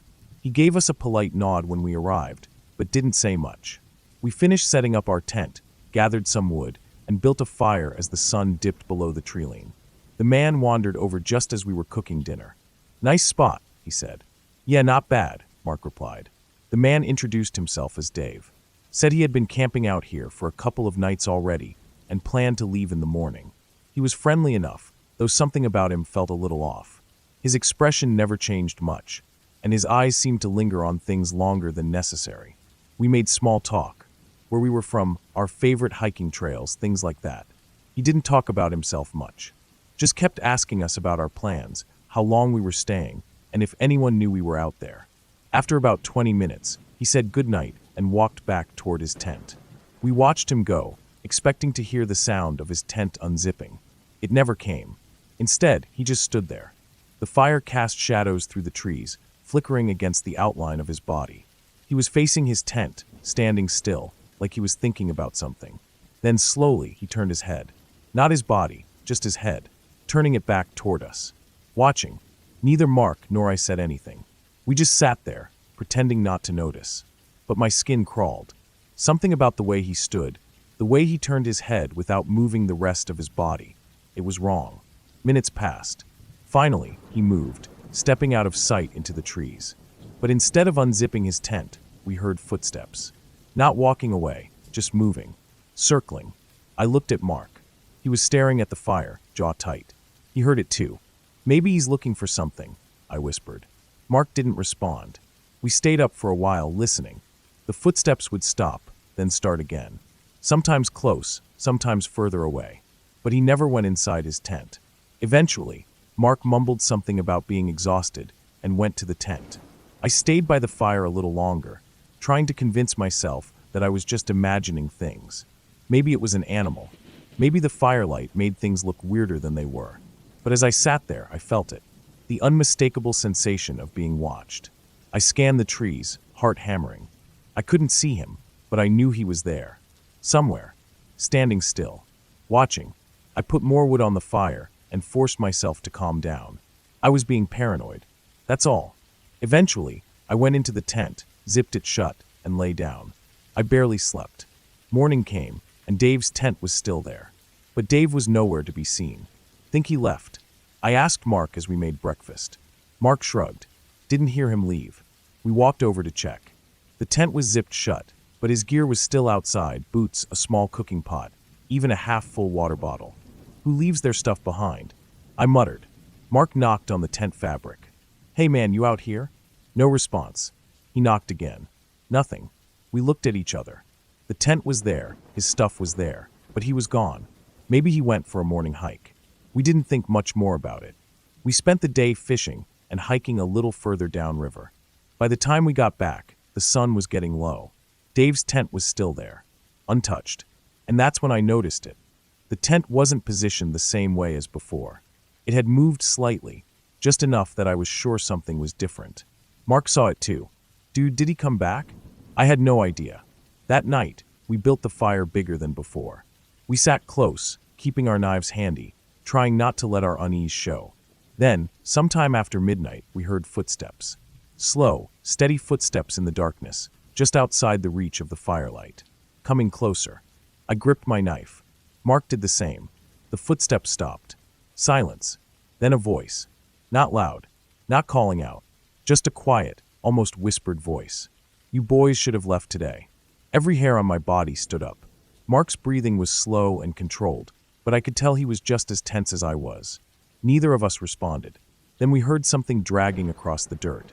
A long, scraping sound. We bolted for the tent. Neither of us was willing to sit out there any longer. We zipped it shut and listened. For hours, we heard footsteps outside. Sometimes close, sometimes far. Then just before dawn, a long, slow exhale. Right outside the tent. A sigh. And then nothing. The moment the sun came up, we packed everything in record time. Dave's tent was still there, but we didn't check it again. We just grabbed our gear and started the hike back. The whole way out, we kept looking over our shoulders. At one point, Mark stopped and grabbed my arm. His face had gone pale. Look. I followed his gaze. Just off the trail, partially hidden behind the trees, was Dave's tent. He had moved it. We hadn't imagined it. That night, he had been closer to us. We hiked faster. When we finally reached the truck, we threw our gear inside and locked the doors. Mark turned the key, and the engine roared to life. Neither of us spoke until we were miles away. Only then did Mark say what we had both been thinking. There was never anything inside that tent. I nodded, because now that I thought about it, I realized something chilling. We had never seen him unzip it.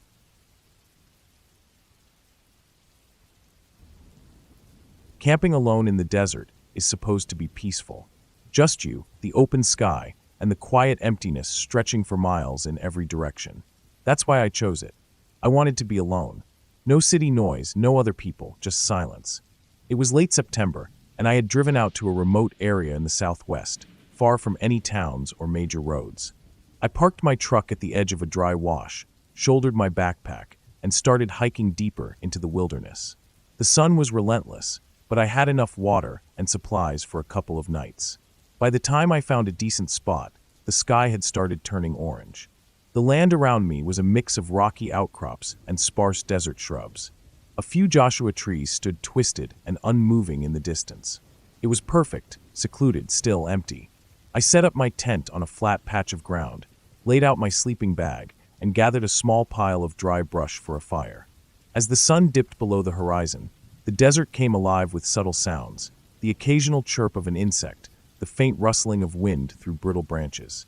I ate a simple meal of jerky and a granola bar, washing it down with warm water from my canteen.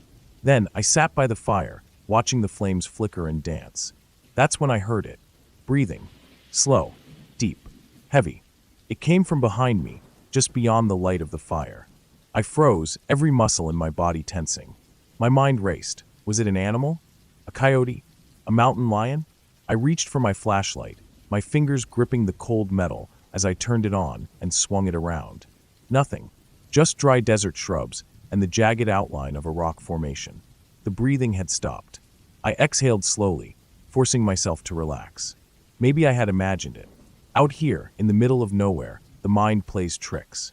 The quiet amplifies every sound.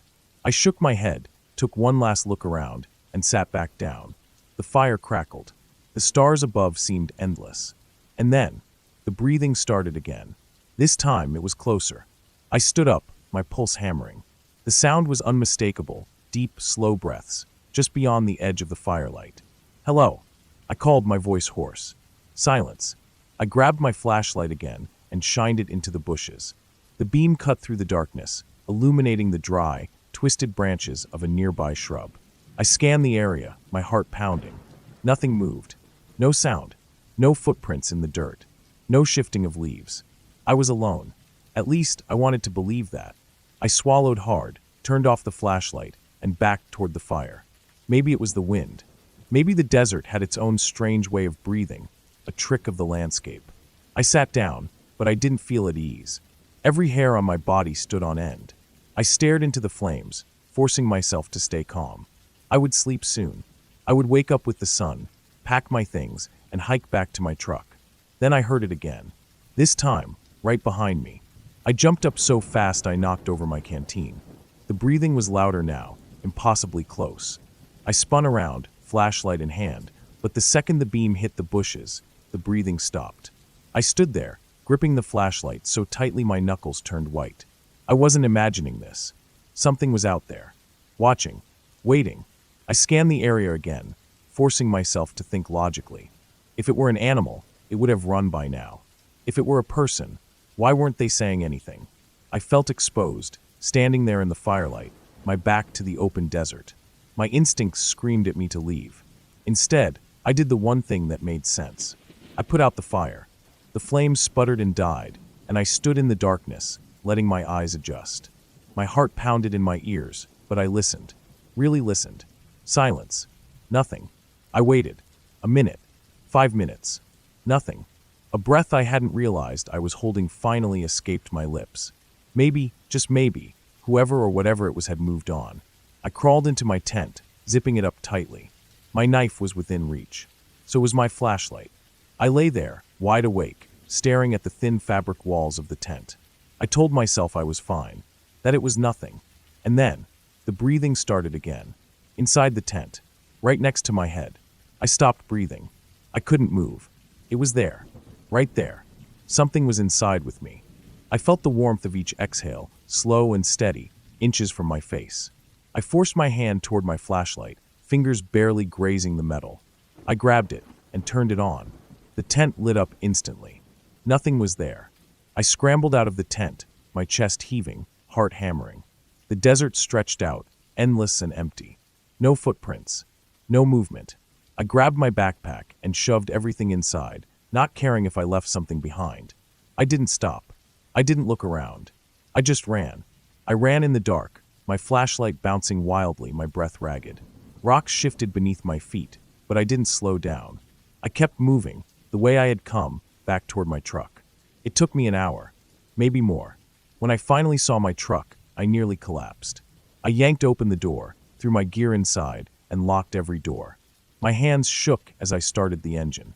The headlights illuminated the desert, the same shrubs, the same rocks. But I wasn't alone. Just beyond the reach of the headlights, at the very edge of darkness, something moved. Not an animal. Not a person. Something. I didn't stay to find out. I slammed the truck into gear and sped down the dirt road, dust rising in my rearview mirror. I didn't stop driving until the sun rose, and even then, I couldn't shake the feeling that whatever had been out there was still watching. I haven't camped alone since, and I never will again.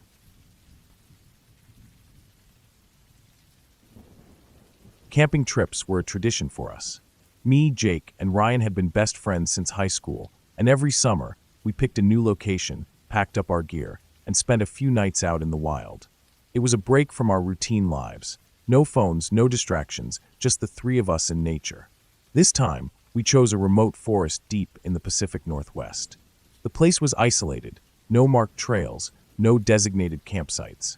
That's what made it perfect. We parked the truck at the end of an old dirt road, grabbed our gear, and hiked several miles into the dense woods. The air smelled of pine and damp earth. Sunlight filtered through the towering trees, casting long shadows across the forest floor.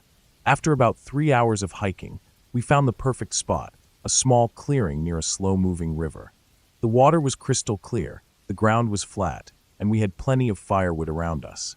"Perfect," Jake said, dropping his pack. Ryan nodded. "Yeah, this'll do."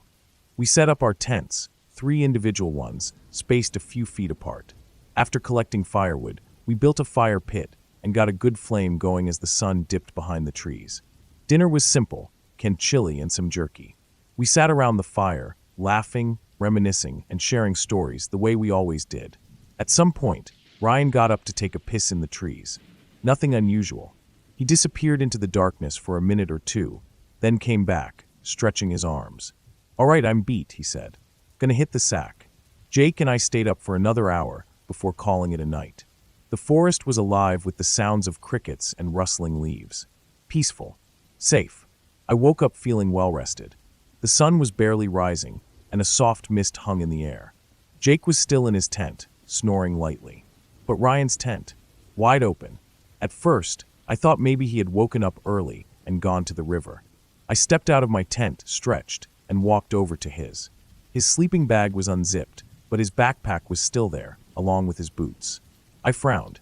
No one walks barefoot in the woods. "Jake," I called. He groaned. "What?" "Ryan's not here." Jake sat up, rubbing his eyes. Maybe he went to take a dump? Without his boots. That woke him up. He unzipped his tent and stepped out, looking around. The fire was nothing but cold embers. The air was still. Too still.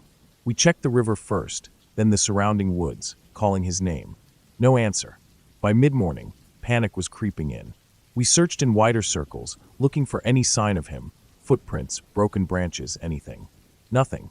Jake and I were experienced enough to know the basics of search patterns. We marked our camp with bright fabric, then each took different directions, shouting Ryan's name every few minutes. Still nothing. By afternoon, we met back at camp. Jake was sweating, his face pale. "This doesn't make sense, man. Where the hell is he?" "We have to keep looking," I said, trying to ignore the growing unease in my stomach. We went out again, this time pushing even deeper into the woods. That's when I noticed something odd. The birds, or rather, the lack of them. The forest had been full of noise yesterday, chirping birds, rustling leaves, the hum of insects. Now, dead silence. "Jake," I whispered. He turned. "What?" "Listen." We stood still. The only sound was our own breathing. Jake swallowed. "We should go back to camp." We retraced our steps carefully, marking trees as we went. As we neared the clearing, something caught my eye. Footprints. Barefoot. And they weren't ours. It was nearly dusk when we spotted him. Ryan was sitting in the middle of a small clearing about half a mile from our camp. His back was to us, his legs crossed. He wasn't moving. "Ryan," I called, relief flooding my chest. He didn't react. I moved closer, Jake following behind. "Dude, where the hell were you?" Still no reaction. Then I saw his face. His eyes were wide open, staring straight ahead. Unblinking. "Ryan," I whispered, stepping in front of him. Nothing. No movement, no acknowledgement. Just that vacant, glassy stare. I reached out and touched his shoulder. His skin was ice cold. Jake grabbed him by the arm, shaking him. "Ryan, wake up." Ryan blinked. Just once. Then he turned his head slowly, like a rusty hinge. "What?" His voice was hoarse, barely above a whisper. "What do you mean, what?" I said, my voice shaking. Where the hell have you been? Ryan frowned, his expression blank. I don't know. His voice was different. Slower. Flat. Jake and I exchanged a look. Come on, I said. Let's get back to camp. Ryan didn't move. For a long moment, I thought he wasn't going to. But then, almost mechanically, he stood up and followed us back. Back at camp, Ryan sat by the fire without speaking. Do you remember anything?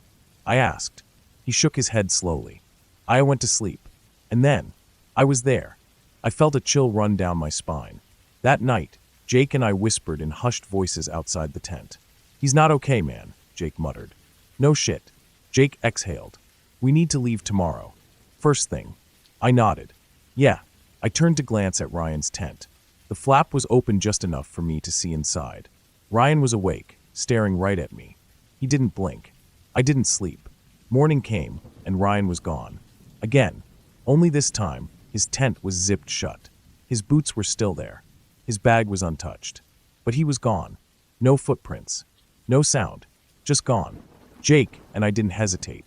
We grabbed our gear, left everything else behind, and hiked straight back to the truck. We never saw Ryan again. The police never found a trace.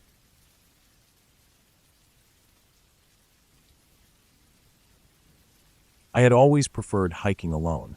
It wasn't because I didn't enjoy company. I just liked the solitude. The quiet of the woods, the steady rhythm of my footsteps, and the feeling of being completely disconnected from the world. That summer, I planned a 3-day solo camping trip deep in the wilderness. I chose a trail that was long, rugged, and rarely traveled. It was about 15 miles into the forest, leading to a small, secluded lake. The plan was simple. Hike in on day 1, set up camp near the water, explore the area on day 2, then hike back out on day 3. I packed light, just the essentials. A tent, sleeping bag, food, a small stove, a knife, a flashlight, and a GPS device. No cell service out there, but I was experienced enough to handle myself. I started the hike early in the morning. The sun was high, the air was warm but not stifling, and the trail was just as I expected, overgrown in places, winding through thick forest, completely silent except for the sounds of nature. Around noon, as I was making my way up a slight incline, I saw him. A man, coming down the trail from the opposite direction. He looked normal at first glance, mid-40s, average height, lean, with a short beard. He wore a gray t-shirt, hiking pants, and a too small backpack. That was the first thing that struck me as odd. Most hikers I passed on long trails had large backpacks, fully loaded with supplies. His pack looked like it could barely fit a bottle of water and a snack. As we got closer, I nodded. He nodded back. No words exchanged. His expression was blank, unreadable. I continued walking, dismissing the odd feeling in my stomach. People hiked with light packs sometimes. Maybe he was doing an ultralight hike. Maybe his camp was nearby. I didn't think much more about it. By late afternoon, I reached the lake. It was beautiful, clear water, surrounded by tall trees, completely still. No signs of anyone else. No footprints, no old fire pits, nothing. I had the place to myself. I set up my tent in a small clearing, about 20 feet from the shore. Cooked a meal, sat by the water, and watched the sun dip below the tree line. That night, I slept well, until something woke me up. A sound. At first, I thought it was just the forest settling. A branch snapping in the distance. An animal moving through the underbrush. But then I heard it again. Footsteps. Slow. Deliberate. Coming from the trail I had come from. I held my breath, listening. The steps stopped. The night was silent again. I told myself it was just my imagination. Maybe a deer. Maybe a raccoon. Nothing to worry about. I stayed still for a long time, heart pounding in my chest, then eventually drifted back to sleep. The next morning, I shook off the unease and spent the day exploring the area. I hiked along the shoreline, fished a little, enjoyed the peace and quiet.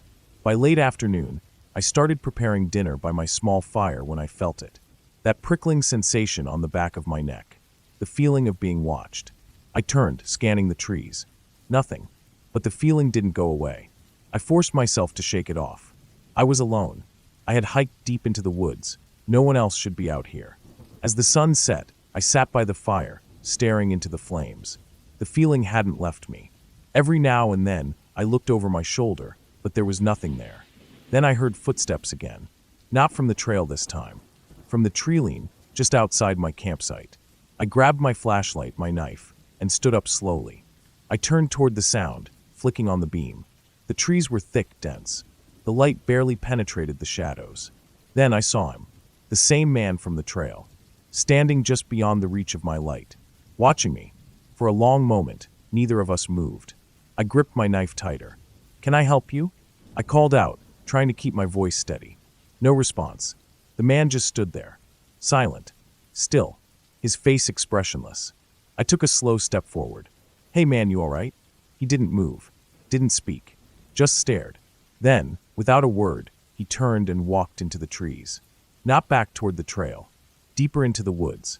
I stood frozen, listening. No more footsteps, no breaking branches. It was as if he had disappeared into the night. My pulse pounded in my ears. Every instinct screamed at me to pack up and leave, but I was miles from the trailhead. Hiking out in the dark was dangerous. I forced myself to think. Maybe he was just a weirdo, a lost hiker. Maybe he was harmless. I kept my knife close that night, barely slept. The next day, I packed up early. I wanted to get out. I started hiking back, constantly checking over my shoulder. Every snap of a twig made my skin crawl. By midday, I was 10 miles from the trailhead when I ran into a small group of hikers coming the other way. Relieved, I stopped to chat. "Have you seen anyone else on the trail?" I asked casually. One of them shook his head. "Nope. You're the first person we've seen all day." My stomach dropped. I described the man, the gray t-shirt, the small backpack, the way he was just standing there, watching me. They all exchanged uneasy looks. "Man, we haven't seen anyone. Are you sure?" I nodded slowly. My hands felt cold. If he wasn't a hiker, who was he? I hiked the rest of the way out without stopping. The whole time, I felt like something was just behind me, just out of sight. I reached my car, threw my gear inside, and got in. When I looked up at the trailhead one last time, a figure stood there, far down the path, too far to see clearly. But I knew it was him. I turned the key, sped out of the parking lot, and never looked back. I told a park ranger about it later, but there were no missing persons reports, no abandoned campsites, no sign that anyone but me had been out there. I still don't know what he wanted. I only know one thing. I was never alone.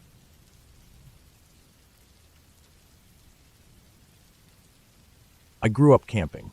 My dad had taken me out into the woods since before I could walk, and by the time I was in my 20s, it was second nature.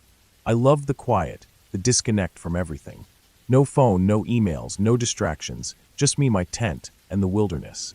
That summer, I decided to do a solo camping trip. Nothing extreme, just a few nights in the backcountry of a national park I had visited a couple of times before. The plan was simple: hike 10 miles in, set up camp by a lake, spend 3 days fishing, relaxing, and enjoying the quiet, then hike back. I packed light but smart: tent, sleeping bag, food, small gas stove, knife, flashlight, GPS, and a first aid kit. It wasn't my first time alone in the woods, and I wasn't worried about much. But by the end of that trip, I would never camp alone again. The first day was perfect. The hike was long but steady, the weather was clear, and the deeper I got into the forest, the calmer I felt. There was something about being out there, away from roads and cities, that made the air feel different, lighter. By mid-afternoon, I reached the lake. It was as beautiful as I remembered: crystal clear water, thick trees surrounding it, not a soul in sight. No signs of campers, no old fire pits, just pure, untouched wilderness. I picked a flat spot a few hundred feet from the shoreline, just inside the tree line. It was tucked away enough to be hidden, but close enough to the lake for easy access. I set up my tent, unpacked my gear, and by the time the sun was starting to set, I had a small fire going. The first night was uneventful. I cooked, ate, sat by the fire, and eventually crawled into my tent, listening to the distant sounds of the woods as I drifted off to sleep. The second day was just as calm. I spent most of it fishing, exploring the area, and just soaking in the peace. The entire time, I didn't see a single person. No hikers, no other campers, no one. And yet, something started to feel off. I couldn't put my finger on it, but by the afternoon, the quiet didn't feel peaceful anymore. It felt wrong. I kept looking over my shoulder, scanning the trees. I wasn't sure what I expected to see. An animal, maybe? A bear. But the deeper I listened, the more I realized what was bothering me. The forest was too quiet. No birds. No rustling, just an overwhelming, unnatural silence. I tried to shake it off. Sometimes, the woods just got quiet. Animals moved on, the wind died down, it happened. But as the sun started setting, the feeling only grew stronger. Something wasn't right. That night, I built my fire a little bigger. I told myself it was just for warmth, but the truth was, I didn't like how dark the forest felt. I ate quickly and stayed close to the fire, scanning the trees every few minutes. My skin crawled with a weird sense of anticipation, like something was about to happen. Then, as I was about to put out the fire and head to my tent, I saw it. A footprint, right at the edge of the clearing. At first, I thought it was mine, but when I looked closer, my stomach dropped. It was fresh, and it wasn't mine. It was slightly bigger, the shape a little different. And worse, it was facing my camp. I felt my whole body tense. There shouldn't have been anyone out here. I had seen no signs of other campers, no distant campfires, nothing. I shined my flashlight into the trees, but all I saw was darkness. I told myself it was an old print. Maybe someone had camped here before me.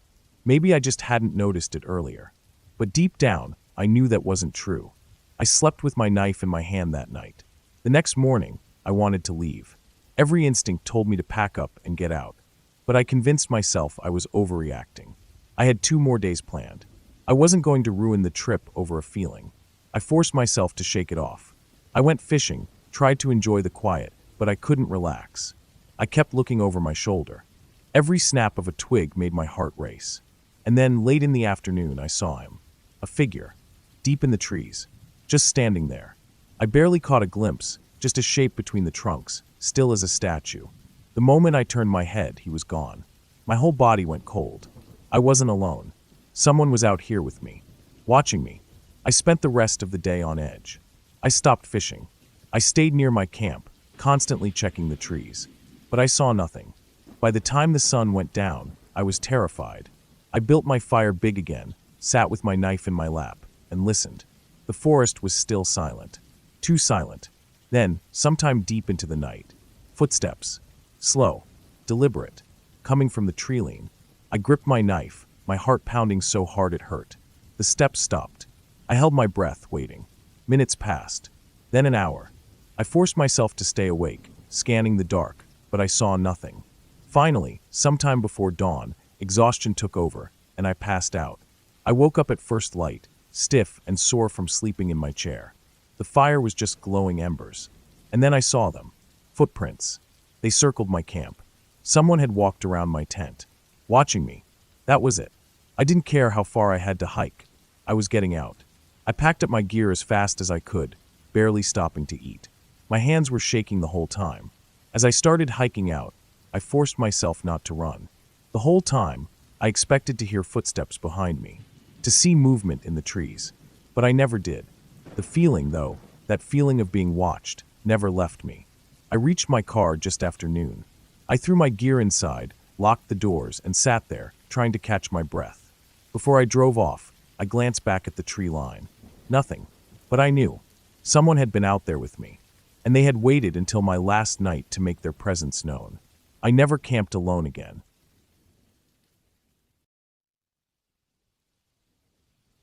The lake was supposed to be our safe place. Growing up, my older brother Dave and I spent almost every summer at that lake. Our grandparents owned a small cabin nearby, and it was our tradition to camp out there for a few nights every year. It was quiet, peaceful, and far from the noise of the city. When Dave suggested we go back there for a weekend camping trip, I jumped at the chance. It had been years since we'd visited, and life had gotten so busy that we barely spent time together anymore. It was just the 2 of us this time. No parents, no friends, just us, the lake, and the woods. We arrived on a warm Friday afternoon, the sun shining brightly over the water. The lake looked just as I remembered it, calm and endless, surrounded by thick pine trees. The air smelled of earth and fresh water, and a cool breeze rippled the surface of the lake. We set up our tents near the shore, close enough to hear the gentle lapping of the water. After unpacking, we spent the rest of the day fishing, swimming, and laughing about old memories. As the sun began to set, painting the sky with shades of orange and pink, Dave lit a campfire. We sat around it, eating the fish we'd caught and watching the stars come out. "This place hasn't changed a bit," I said, staring out at the lake. "Yeah," Dave replied, poking at the fire with a stick. It's like time doesn't touch it. The lake was beautiful at night. The water was so still it looked like glass, reflecting the moon and stars above. Everything was calm, quiet, perfect. But then I saw it, a ripple in the water. It started near the middle of the lake and spread outward, like something had broken the surface. "Did you see that?" I asked, pointing toward the water. "See what?" Dave asked, looking up. "There was something in the lake," I said, squinting into the darkness. Dave laughed. "Probably just a fish. Relax." But it didn't feel like a fish. The ripple had been too big, too deliberate. I shook it off, telling myself I was being paranoid. As the fire died down, we decided to turn in for the night. Dave went to his tent, but I stayed up a little longer, staring out at the lake. That's when I noticed the shadow.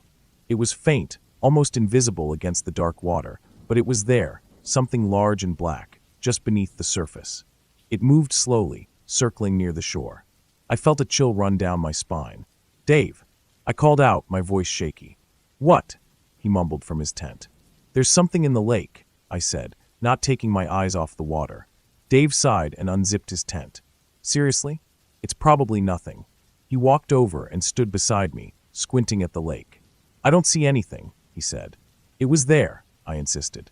"A shadow under the water." "Look, you're tired," Dave said, patting my shoulder. "Get some sleep. There's nothing out there." But I couldn't shake the feeling that something was wrong. I went to my tent, but I couldn't sleep. Every time I closed my eyes, I saw that shadow circling the lake. At some point, I must have drifted off, because the next thing I knew, I was waking up to the sound of splashing.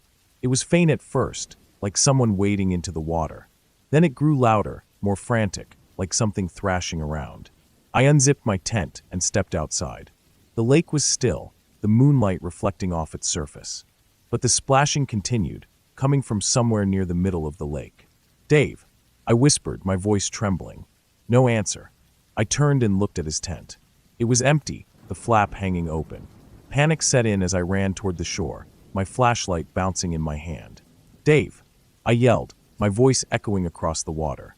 That's when I saw him. He was standing waist-deep in the lake, facing away from me. His arms hung limp at his sides, and he wasn't moving. "Dave!" I shouted again, running to the edge of the water. He didn't respond. "Get out of the water!" I yelled, my heart pounding. "What are you doing?" Slowly, he turned to face me. The sight made my blood run cold. His face was pale, almost ghostly, and his eyes were wide and blank, like he was in a trance. Water dripped from his hair and clothes, but he didn't seem to notice. "Dave, come back," I pleaded, stepping into the water. He stared at me for a moment, then slowly raised his arm and pointed toward the center of the lake. I froze, following his gaze. The shadow was back. It was bigger now, darker, and it was moving toward us. "Dave, we have to go," I screamed, grabbing his arm. For a moment, he didn't move. Then, as if snapping out of a dream, he turned and ran with me back to shore. We collapsed on the ground, gasping for air. The lake was silent again, the shadow gone. "What were you doing out there?" I demanded, shaking him. Dave looked at me, his face pale. I don't know," he stammered. I woke up and I heard something. A voice calling me. I thought it was you.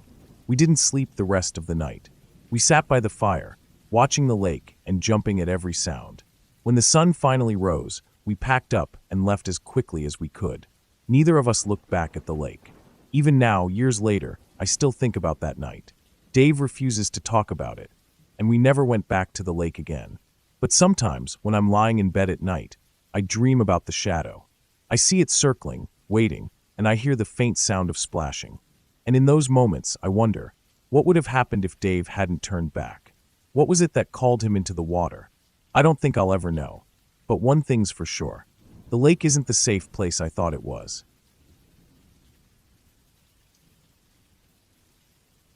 It all started as a fun weekend trip. My friends and I loved hiking and camping, and this time we wanted something different, something off the beaten path. That's how we ended up choosing the Whispering Woods. The woods were infamous in our town. Everyone had heard the stories about people going missing, strange noises at night, and an eerie feeling that made even the bravest hikers turn back. Of course, we didn't believe any of it. It was just a forest, we thought. And besides, we loved a good challenge. There were 4 of us, me, my best friend Sarah, her boyfriend Mike, and my cousin Rachel. We packed our gear and drove out early Saturday morning, ready for an adventure. The road to the woods was long and winding, and as we got closer, the scenery changed. The trees grew taller and denser, their branches arching over the road like a tunnel. Even in the daylight, the woods seemed darker than they should have been.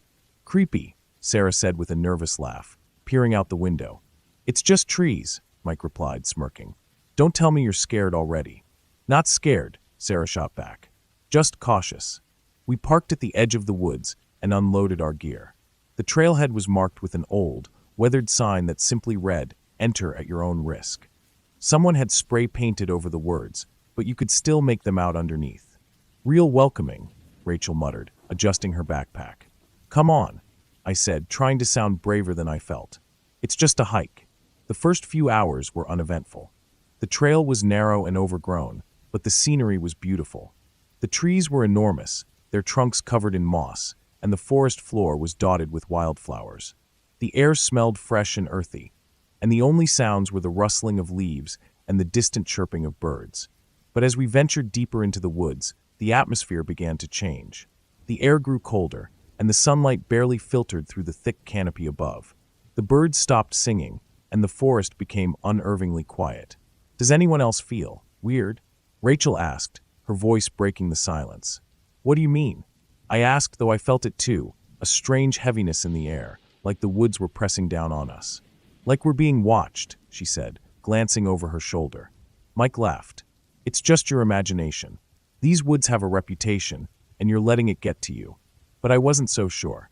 We decided to set up camp in a small clearing just off the trail. By the time we finished pitching our tents and building a fire, the sun was setting, casting long shadows across the forest floor. As we sat around the fire, eating and talking, the unease I'd felt earlier began to fade.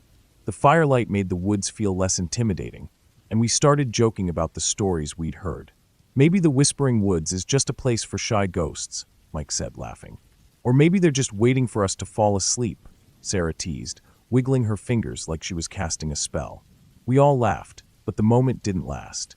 As the fire burned low, we began to hear it, a faint sound, just on the edge of hearing. It was soft at first, like the wind rustling through the trees. But as we sat in silence, straining to listen, it grew louder. Whispers, low and unintelligible, like dozens of voices murmuring at once. "Did you hear that?" Rachel whispered, her eyes wide. "It's just the wind," Mike said, though his voice lacked its usual confidence. But it wasn't the wind. The whispers were too rhythmic, too deliberate. They seemed to come from every direction, surrounding us. "Maybe it's animals," Sarah said, clutching her jacket. "Animals don't whisper," I said, my heart pounding. We decided to ignore it, telling ourselves it was nothing. But as the night went on, the whispers grew louder. They seemed to shift, moving closer and then further away, like something circling our camp. None of us slept that night. We sat huddled by the fire, our flashlights ready, jumping at every sound. Around midnight, Rachel screamed. We all turned to look at her, and she pointed toward the edge of the clearing. "There," she gasped. "I saw someone."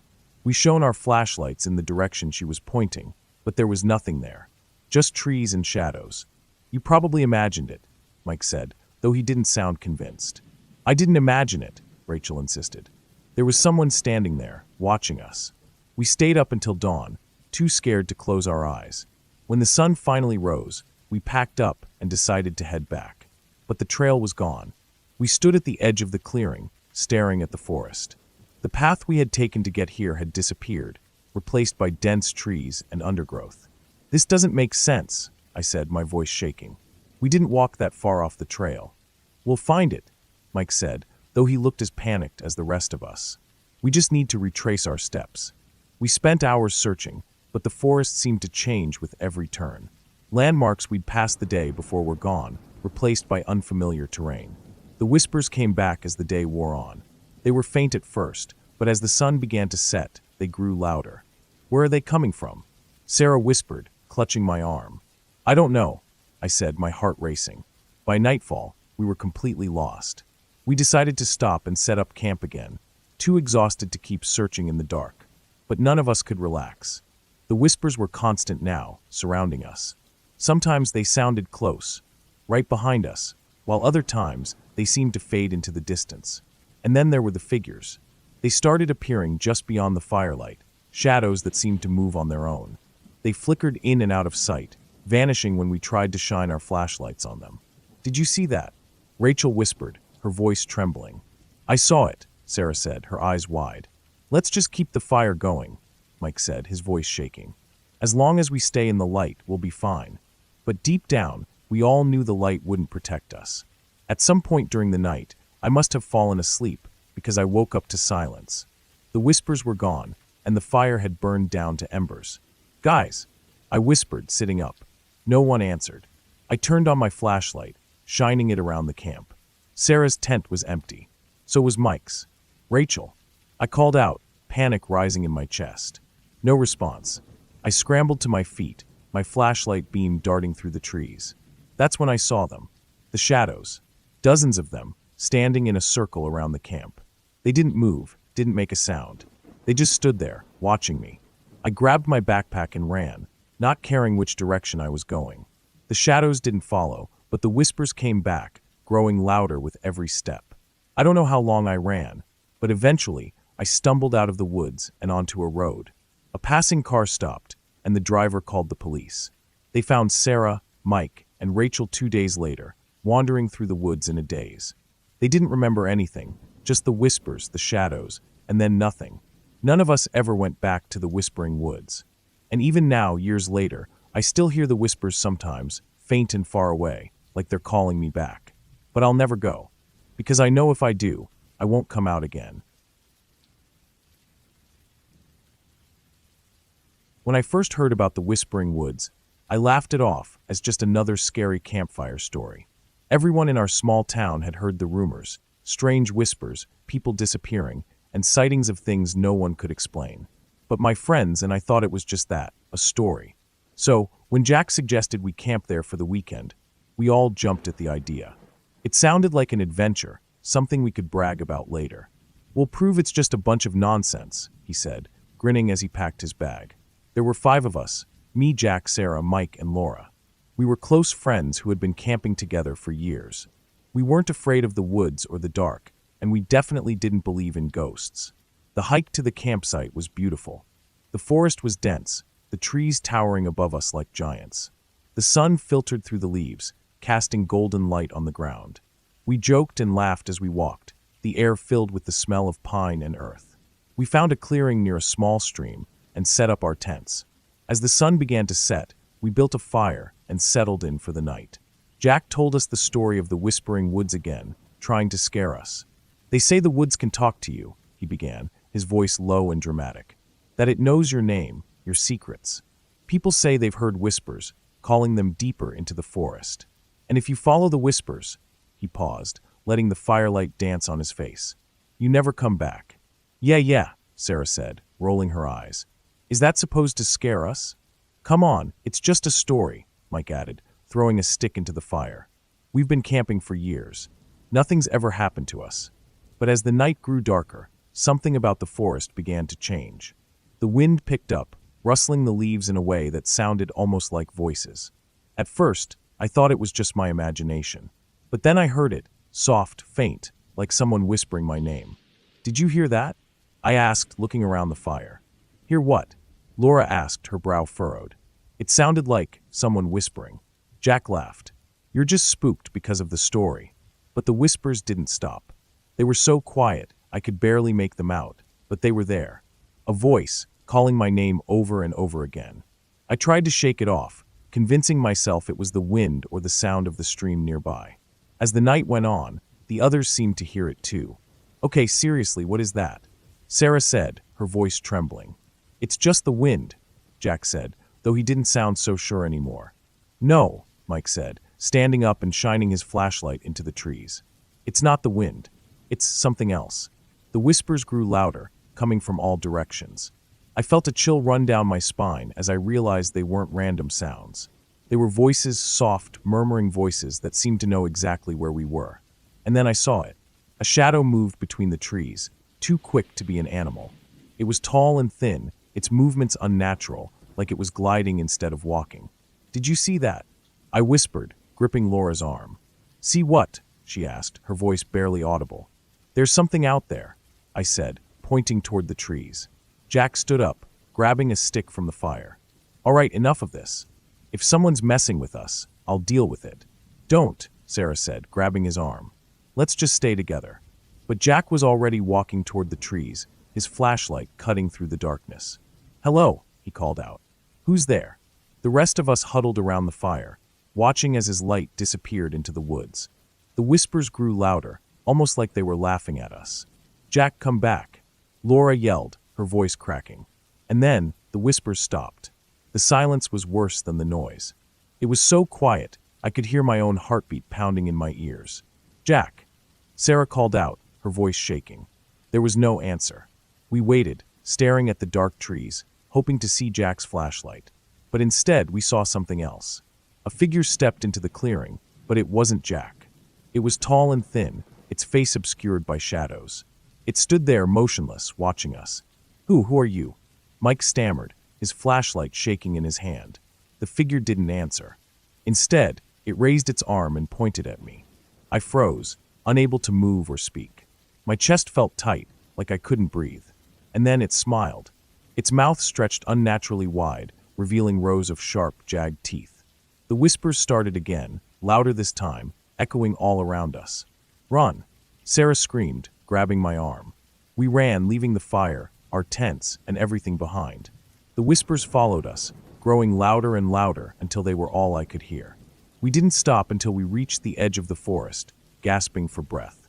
The sun was rising, casting light on the trees. The whispers had stopped, but the feeling of being watched hadn't. We never found Jack. The authorities searched the woods for weeks, but found no trace of him. They said it was probably an animal attack, or that he got lost. But I know what I saw. Something is in those woods. Something that whispers your name and waits for you to follow. I'll never go back. It was supposed to be a fun weekend, just 6 of us escaping to the mountains. We had all been stressed from work and school, so Jack suggested we go camping. It'll be great, he said. No phones, no noise, just us in nature. The idea sounded perfect. There was me, my best friend Mark, Jack, his girlfriend Emma, and 2 other friends, Lisa and Tom. We had been close for years, and camping trips were a tradition for us. The hike to our campsite was beautiful. The mountains were covered in thick forests, and the air was cool and fresh. We spent the day laughing, telling stories, and stopping to admire the views. By the time we reached the clearing where we planned to camp, the sun was beginning to set. The spot was perfect. It was a wide, flat area surrounded by tall trees, with a small stream nearby. We pitched our tents in a circle and built a fire in the middle. As the sky darkened, we sat around the flames, eating and joking. Mark volunteered to collect firewood after dinner. I saw some fallen branches just down the trail, he said, grabbing a flashlight. Be back in 10 minutes. We all nodded, too busy talking to think much of it. But 10 minutes passed, then 20, and Mark didn't come back. Where is he? I asked, frowning. Probably messing around, Jack said, shrugging. You know Mark, he likes to scare people. He's probably hiding behind a tree, waiting to jump out and make us scream. That sounded like Mark, so we laughed it off. But as the minutes dragged on, I started to feel uneasy. Okay, this isn't funny anymore, I said, standing up. I'm going to find him. I'll come with you, Lisa said, grabbing a flashlight. The 2 of us walked down the trail Mark had taken. It was dark, and the beam from the flashlight barely cut through the thick shadows. Mark, I called out. Where are you? There was no answer. The forest was silent except for the sound of the wind rustling the leaves. Mark, this isn't funny, Lisa yelled, her voice trembling. We searched for over an hour, but there was no sign of him. No footprints, no broken branches, nothing. It was like he had vanished into thin air. When we got back to camp, the others were waiting anxiously by the fire. Did you find him? Emma asked, her face pale. I shook my head. No, it's like he's just gone. We need to call someone, Lisa said, pulling out her phone. But there was no signal. Let's not panic, Jack said, though he looked just as scared as the rest of us. He might have gotten turned around. We'll wait until morning and look for him again. That night, none of us slept. We sat around the fire, listening to the sounds of the forest. Every snap of a branch or rustle of leaves made us jump. Around midnight, we heard footsteps. They were slow and deliberate, circling our camp. We shone our flashlights into the trees, but we couldn't see anyone. "Mark," Emma called out, her voice shaking. "Is that you?" The footsteps stopped. For a moment, everything was silent. Then we heard a voice. "Help me." It was faint, almost a whisper, but it was unmistakably Mark's voice. "Mark," I yelled, running toward the sound. "Wait," Jack shouted, grabbing my arm. "Don't go out there. It could be someone else." "It's him," I said, pulling away. "He needs our help." We all ran toward the sound, our flashlights swinging wildly in the darkness. But when we reached the spot where the voice had come from, there was nothing. Just Mark's flashlight, lying on the ground. The next morning, we searched the area again. We split into pairs, calling his name and combing through the forest. But by midday, we had to admit the truth. Mark was gone. We hiked back to the trailhead and called the authorities. Search and rescue teams spent the next week scouring the forest, but they didn't find anything. Not even the flashlight we'd seen the night before. The official report said he must have fallen or gotten lost. But I know that's not true. Because that night, after we had all gone home, I woke up to a sound outside my window. It was faint, but I heard it clearly. "Help me." I froze, my heart pounding. It was Mark's voice, but it was wrong, distorted, like it was coming from somewhere far away. I ran to the window and looked out. There was nothing there, just the empty street. But I could still hear his voice, whispering my name over and over again. I never went camping again after that. None of us did. To this day, I don't know what happened to Mark. All I know is that something took him. Something from the forest. And sometimes, when I'm alone at night, I still hear his voice. I've always loved hiking.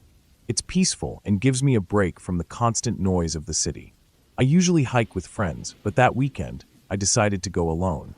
It was meant to be a quiet escape, just me, nature, and my thoughts. The trail I chose was deep in the mountains, far from crowded paths. It was an 8-mile loop, and I planned to spend the night halfway through, then finish the hike the next day. The first few hours were perfect. The trail wound through dense woods, with sunlight filtering through the leaves. Birds chirped above me, and the smell of pine filled the air. I felt completely at ease, like I had left all my worries behind. But by the time I reached the halfway point, dark clouds had gathered overhead. The wind picked up, and I knew a storm was coming. I had no choice but to find shelter. That's when I saw it. The cabin stood a little off the trail, hidden behind a cluster of trees. It looked old and abandoned, with its roof sagging and the wood darkened by years of weather. It wasn't marked on any maps I'd seen, but I didn't have time to think about that. The first drops of rain were already falling. I hesitated at the door. Something about the cabin felt wrong. The air around it was heavy, and the forest was eerily quiet, like all the animals had fled. But the rain was coming down harder now, and I didn't have a tent. I told myself I was being silly. It was just an old cabin. The door creaked loudly as I pushed it open.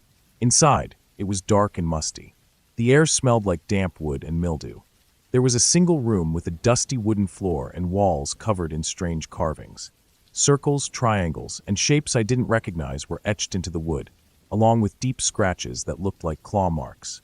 In the center of the room was a wooden chair, facing a corner. The sight of it made me uncomfortable, though I couldn't say why. I set my backpack down and unrolled my sleeping bag in the corner furthest from the chair. Rain pounded on the roof, and the wind howled outside, but the cabin held firm. It was shelter, I reminded myself. That's all that mattered. But as night fell, I started to feel uneasy. The carvings on the walls seemed to shift in the flickering light of my flashlight. The scratches looked deeper, more jagged. The chair in the corner seemed closer, though I hadn't touched it. I told myself it was just my imagination. I was tired from hiking, and the storm outside was making me jumpy. I turned off my flashlight and tried to sleep. That's when I heard it, the sound of footsteps above me. At first, I thought it might be an animal. But the steps were slow and deliberate, too heavy to be a raccoon or a squirrel. They moved from one side of the cabin to the other, then stopped directly above me. My heart pounded in my chest. The cabin didn't have a second floor. I sat up, gripping my flashlight like a weapon. The footsteps started again, this time moving toward the wall. I stared at the ceiling, my breath caught in my throat. Then, as suddenly as they had started, they stopped. For a moment, the cabin was silent except for the sound of rain. Then the laughter began. It was low and raspy, coming from all around me. It sounded like it was coming from the walls, the floor, the very air itself. I scrambled to my feet, shining my flashlight in every direction. "Who's there?" I shouted, my voice shaking. The laughter stopped. I stood there, trembling, my flashlight beam bouncing off the walls. That's when I noticed the chair. It was no longer facing the corner. It was facing me. I backed away, my flashlight shaking in my hand. My heart was racing, my breath coming in short gasps. I wanted to leave, but the storm was still raging outside, and I didn't know if I could find the trail in the dark. The chair creaked, as if someone had just sat down in it. I froze. My flashlight flickered, and for a moment, the room was plunged into darkness. When the light came back, I saw something that made my blood run cold. A figure was sitting in the chair. It was shadowy and indistinct, like it was made of smoke. Its head was tilted to the side, as if it was watching me. I couldn't see its face, but I could feel its gaze, cold and piercing. "Leave," it whispered, its voice low and gravelly. I didn't need to be told twice. I grabbed my backpack and bolted for the door. As I ran, the laughter started again, louder and more manic. The carvings on the walls seemed to glow in the darkness, and the scratches looked like they were moving, growing deeper. I burst out of the cabin into the pouring rain. I didn't stop running, didn't look back. The storm soaked me to the bone, but I didn't care. I just needed to get away. When I finally reached the trailhead, the sun was starting to rise. I collapsed on the ground, gasping for air. My legs were shaking, and my heart felt like it was going to explode. I looked back at the trail, half expecting to see the figure from the cabin standing there. But the path was empty, the forest silent. I never went back to that trail. I don't even hike anymore. Sometimes, I wonder if the cabin is still there, hidden in the woods, waiting for someone else to stumble upon it. I wonder if they'll hear the footsteps, the laughter, the whispered warnings. But most of all, I wonder what would have happened if I hadn't left when I did. I had camped in bad weather before, but nothing prepared me for what we went through on Death Canyon Shelf. It was late in the season, dry summer, and we knew we were pushing our luck with the unpredictable mountain conditions. But the Tetons had always been on our list, and we finally had the time to do it. My husband and I packed light, planning to cover a lot of ground each day. We had read every trail report we could find, checked the weather, and prepared for the usual risks: thin air, long days, and unpredictable storms. But we had no idea what we were walking into. The first real problem hit on the ascent to the pass. It was brutally hot, at least 90 degrees, and my husband's pack was far heavier than mine. He was the stronger hiker, so he took most of the load, extra food, the tent, cookware. He insisted he was fine, but I could see how much he was sweating. His shirt was soaked through. He drank as much water as he could spare, but we both knew we had to ration it. The heat was relentless, and the air felt thin. As we climbed higher, we passed multiple streams marked on the map. Every single one was bone dry. What should have been a reliable water source was nothing but cracked earth and dead grass. He kept checking his bottle, swishing the water around, probably counting every last drop. Then the clouds started to build. At first, they were distant, just soft wisps creeping in from the horizon. But within minutes, they thickened, darkened. My husband's pace picked up. He had always been cautious about lightning above the treeline, and I knew what was going through his head. Out here, fully exposed, we were easy targets. "Slow down," I wanted to say, but I knew he wouldn't. His breathing was heavy, his steps uneven. His pack, heavy with gear, dragged him down. He was overheating. And then he stumbled. He caught himself, barely, but I saw the dizziness in his eyes. We still had at least a mile to go before the next marked water source. A thick, bold blue line on the map. It had to be there. I made the call. I set him down in a shady spot, took his empty bottles, and told him to wait. I'd be back soon. I hiked as fast as I could, heart pounding, trying to ignore how dry my own throat felt. If this next stream was dry too, we were in real trouble. I reached the spot, and relief hit me like a wave. The water was there. Not a rushing river, but enough. Cold, clear, moving water.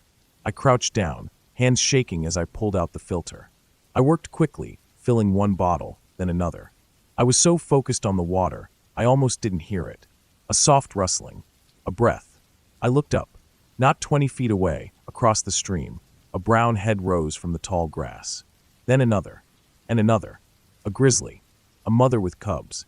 Every instinct in my body screamed at me to run, but I knew better. I stood up slowly, making myself as big as possible. Raised my arms. I made noise, just like I had read. Firm, steady. No panic. No screaming. The mother bear locked eyes with me, ears up, body tense. She was assessing me. I didn't breathe. I didn't blink. She grunted, sniffed the air. I kept talking, stepping back slowly, inching away from the water. She watched. Then, just like that, she turned, nudged her cubs toward the brush. They disappeared. I stood there, heart hammering, barely believing I was still alive. Then I grabbed the bottles and ran back to my husband. That night, we set up camp on Death Canyon Shelf, exhausted, shaken, but grateful we were still standing. The temperature dropped fast.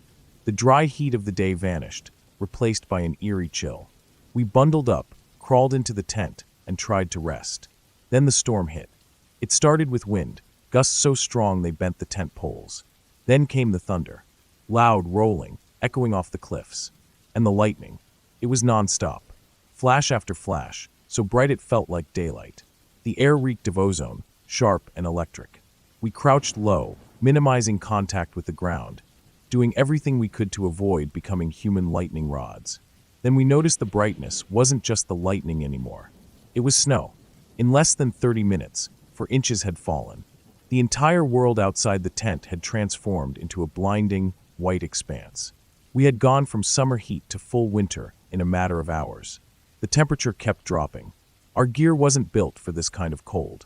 I started shivering, teeth chattering, fingers stiff. My husband wrapped his sleeping bag around me, trying to share warmth. I pressed against him, focusing on my breathing, forcing myself to stay awake. Hypothermia was a real threat. If we fell asleep, we might not wake up. We sat like that for hours, listening to the storm rage, feeling the weight of the snow pressing down on our tent. By morning, the sky had cleared, but the damage was done. The ground was buried in snow, and our bodies were stiff with cold. We packed up quickly, moving as fast as we could to generate warmth. Every step down the mountain felt treacherous, snow-covered rocks, patches of ice, hidden crevices. Then, as if the mountains hadn't punished us enough, the hail started. Tiny, sharp pellets hammering down, bouncing off the rocks, stinging our skin. We pulled our hoods tight and kept moving, the trail slick beneath our boots. By the time we reached lower elevation, the snow had vanished, replaced by mud and wet earth. The sun was shining, as if none of it had ever happened. We finally reached the car, threw our packs in the trunk, and sat in silence for a long time.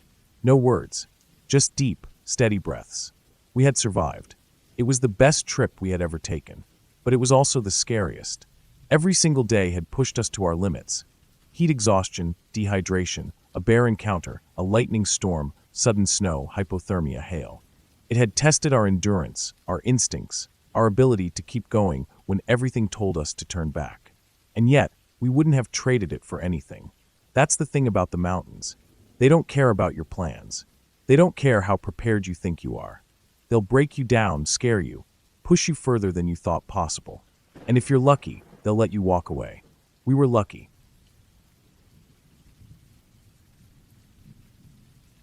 I was part of a backpacking group trekking through North Carolina in 2018. The trip had been planned for months, and I had been excited to push myself. We were deep in the backcountry, moving through rugged terrain, miles from the nearest road. It was the third day, and we had reached one of the high points of our trip, Pilot Mountain. Not the famous one, but the smaller one. For some reason, North Carolina had two of them. We reached the summit in the late morning, around midday. The air was cool, crisp, and still. The view was incredible, rolling hills and dense forest stretched for miles. We dropped our heavy packs and took a break, pulling out snacks, stretching, and taking photos. I felt fine. Tired, sure, but that was expected. I had been keeping up well enough, eating when I needed to, drinking plenty of water. After a while, the guides signaled it was time to head back down. We adjusted our gear and started our descent. The trail was steep, winding between exposed rock and dense tree cover. It required careful footing, and I was focused on my steps when I suddenly felt lightheaded. I paused, thinking I just needed a second to reorient myself. But then, bam! It hit me like a wave. A full-on vertigo attack. My vision blurred, my balance vanished, and I crumpled onto the dirt trail, my stomach twisting violently. Before I could even register what was happening, I was vomiting uncontrollably, violently. My body was rejecting everything inside me. I could hear the sounds of the others stopping, turning, voices muffled through the static in my head. My arms shook as I tried to push myself up, but the moment I lifted my head, the nausea slammed into me again. Minutes passed, maybe more. Time had lost meaning. I was only aware of the overwhelming dizziness, the spinning, and the awful sensation of my body betraying me. When I tried to move, the world lurched in the wrong direction, sending me crashing back down. The guide kneeled next to me, pressing a hand on my shoulder to keep me from rolling down the trail. I wasn't getting better. I wasn't stabilizing. This wasn't just dehydration or exhaustion. Something was seriously wrong. After nearly an hour, the lead guide made the call. Everyone else would continue down to camp, while a few of them stayed with me to wait for rescue. It was the only option. The temperatures were dropping fast, and if they waited with me, the entire group would be at risk. The rest of them reluctantly continued down the mountain while I lay there, curled up against the cold dirt, trying not to move, because every movement sent a fresh wave of sickness crashing over me. Then came the waiting. The guide stayed right beside me, trying to keep me warm while we waited for an EMT to arrive. The minutes dragged. I could feel the temperature dropping, the air growing sharper against my skin. The sun was starting to slip lower in the sky. My clothes were damp with sweat, making the cold sink deeper into my bones. An hour later, the EMT finally reached us. The man was calm, professional, and immediately began assessing my condition. I was barely responsive at this point, my body weak and shivering. I could barely hold my head up, let alone answer questions. They had no choice but to hook me up to N4, trying to stabilize me enough to be moved. But the 4 fluids, while necessary, made things worse. They were cooling my body temperature even further, accelerating my decline.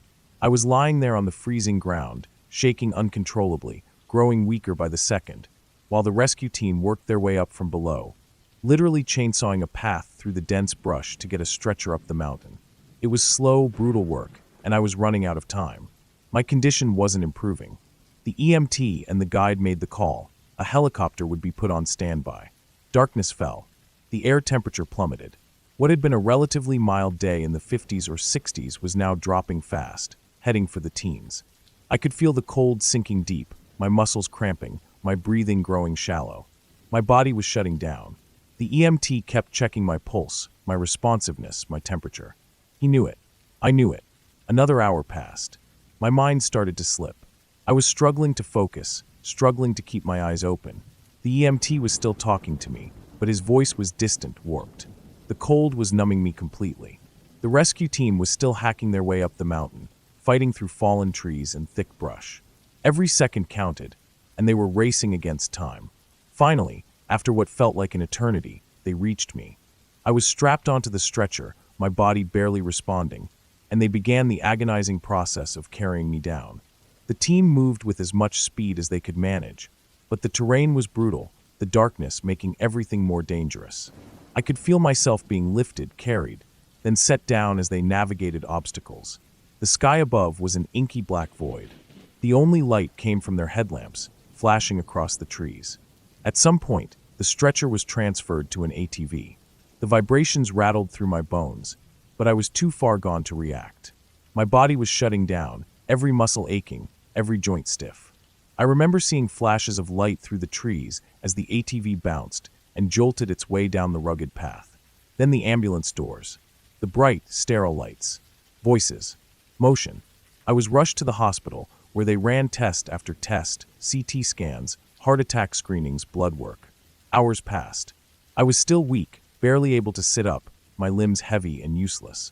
And then, at 3 a.m., they told me I was being released. I stared at them in disbelief. I wasn't even able to walk. The dizziness was still there, the weakness, the nausea. And yet, they were sending me out into the night. They offered to call a cab, but that was it.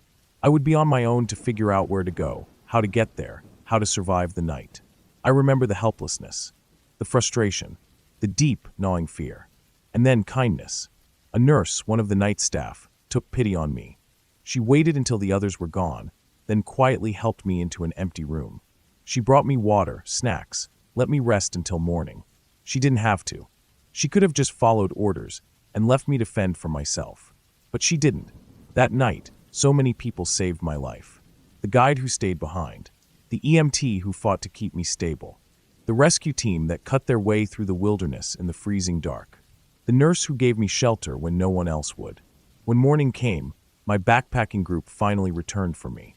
They helped me out of the hospital, got me back on my feet, made sure I wasn't alone. I wasn't fully recovered yet, but I was alive, and I owed that to them.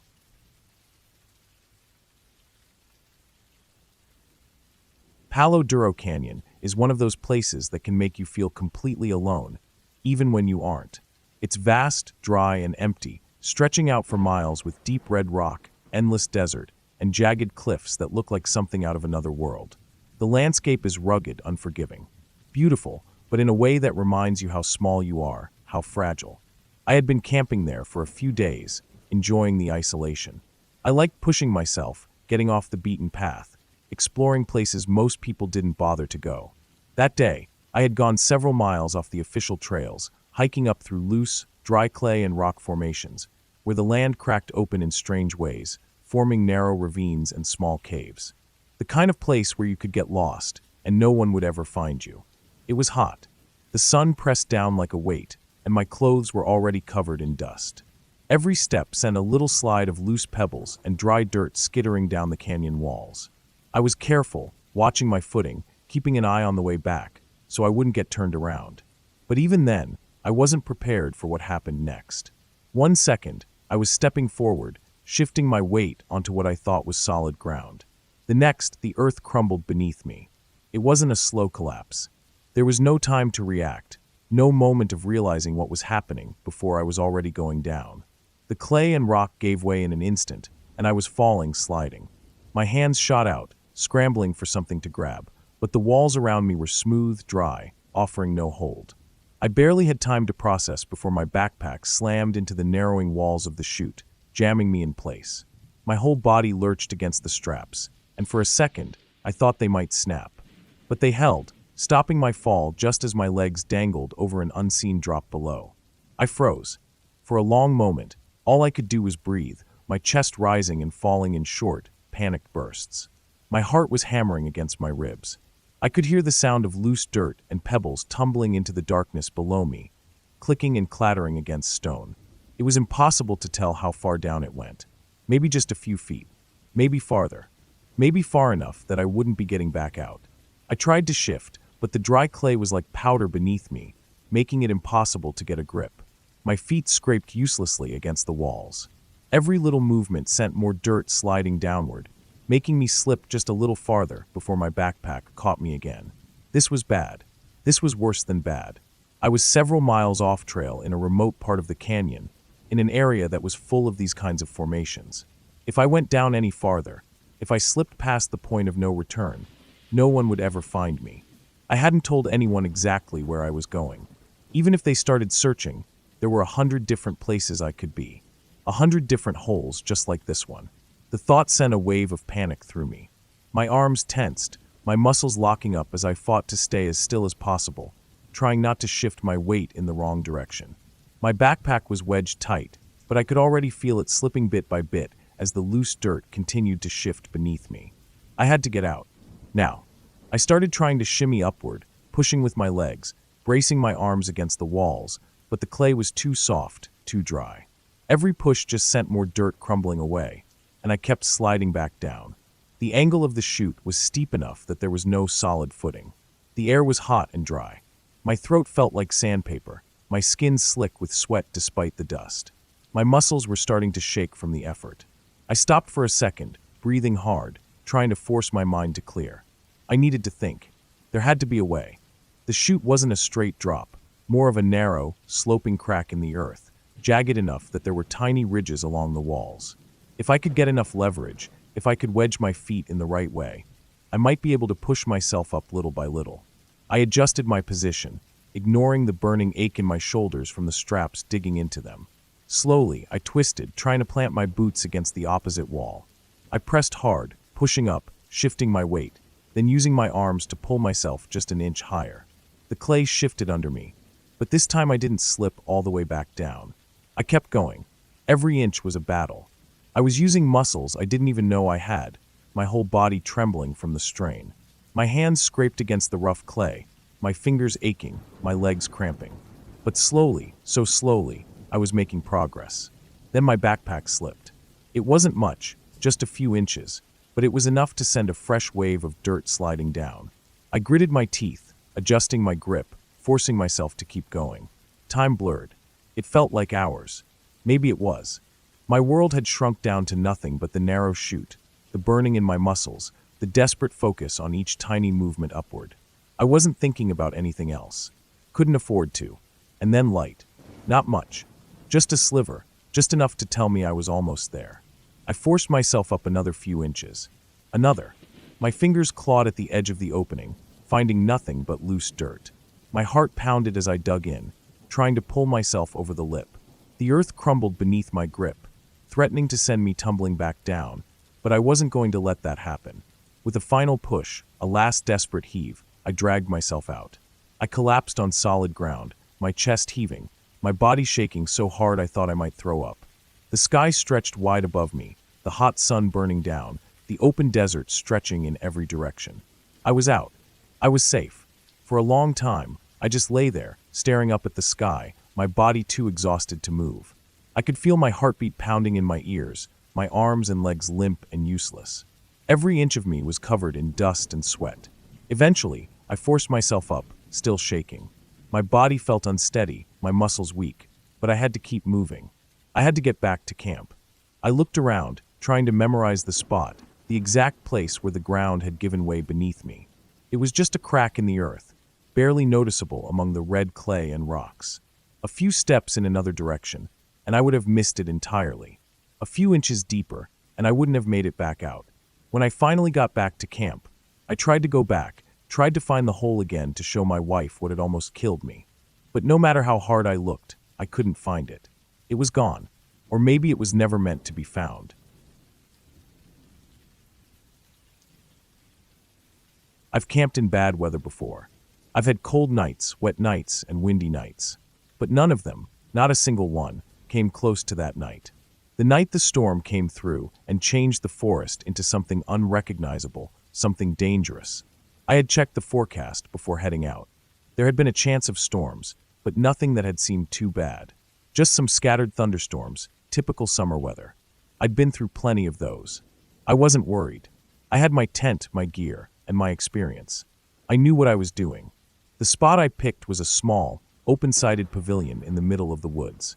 A structure meant for picnics, maybe small gatherings, but long since abandoned to the elements. A concrete floor, for posts holding up a metal roof, and a couple of old wooden picnic tables. It wasn't perfect, but it was shelter. Good enough for me. I set up my tent in the middle of the pavilion, figuring that would give me the best protection from the wind and any debris. The forest around me was dense, packed with old trees that towered over everything. I liked it that way, isolated, quiet, peaceful. I had a small fire going just outside the pavilion, enough to cook some food and warm up a bit. As the sun set, I sat there, listening to the sounds of the woods. Crickets, the occasional rustling of something in the brush, maybe a deer moving through. Normal sounds. But then the wind started to pick up. It was slow at first, just a gentle push against the trees. I watched as the branches swayed, listened as the leaves whispered against one another. It felt normal. But then it changed. The wind came in heavier gusts, sudden and forceful. The trees groaned, their massive trunks flexing under the pressure. My fire sputtered, the flames twisting and struggling to stay alive. Then I heard it. A deep, rolling roar in the distance, like thunder, but not quite. It was steady, growing louder by the second. I turned my head, listening, trying to understand what I was hearing. It wasn't thunder.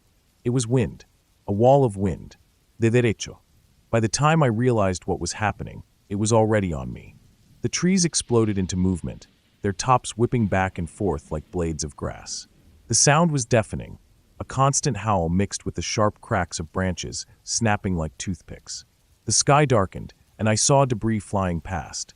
Leaves, twigs, whole branches ripped from trees and sent spiraling through the air. I barely had time to react. I rushed to my tent, yanked the rainfly tight, and crouched inside, trying to keep everything together. The pavilion shook, the metal roof rattling violently above me. I could hear the forest being torn apart, trees breaking, falling, crashing into each other. Every instinct in me screamed to run, but there was nowhere to go. Then, over the wind, I heard something else. A deep, guttural huff. At first, I thought it was just the wind playing tricks on me. But then it came again, followed by the unmistakable sound of claws clicking against concrete. I wasn't alone. I froze, every muscle in my body tensing. I strained my ears, listening, barely breathing. The wind howled around me, but underneath it, I heard the sharp, rhythmic tapping of claws against the pavilion floor. Tap, tap, tap. Tap, tap, tap. My mind raced. A bear. A big one, judging by the weight of its steps. It had come in for the same reason I had, shelter. But now it was pacing, circling, confused and agitated. The storm had riled it up, sent it into a panic. And I was trapped in the middle of it.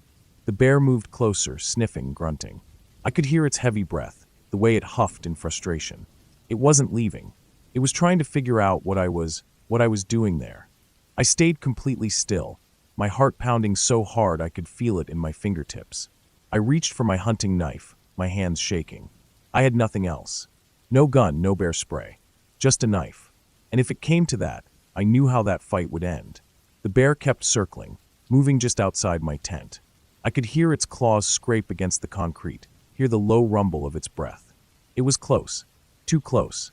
Then suddenly it let out a sharp, angry huff and stomped away. For a brief moment, I let myself hope.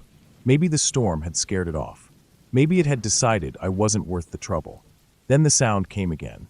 Tap, tap, tap. Tap, tap, tap. It was running in circles. Fast. It left the pavilion for a moment, then charged back in, its claws clicking against the floor as it tore through the space. Over and over. I couldn't see it, but I could hear it. It was frantic, its movements erratic.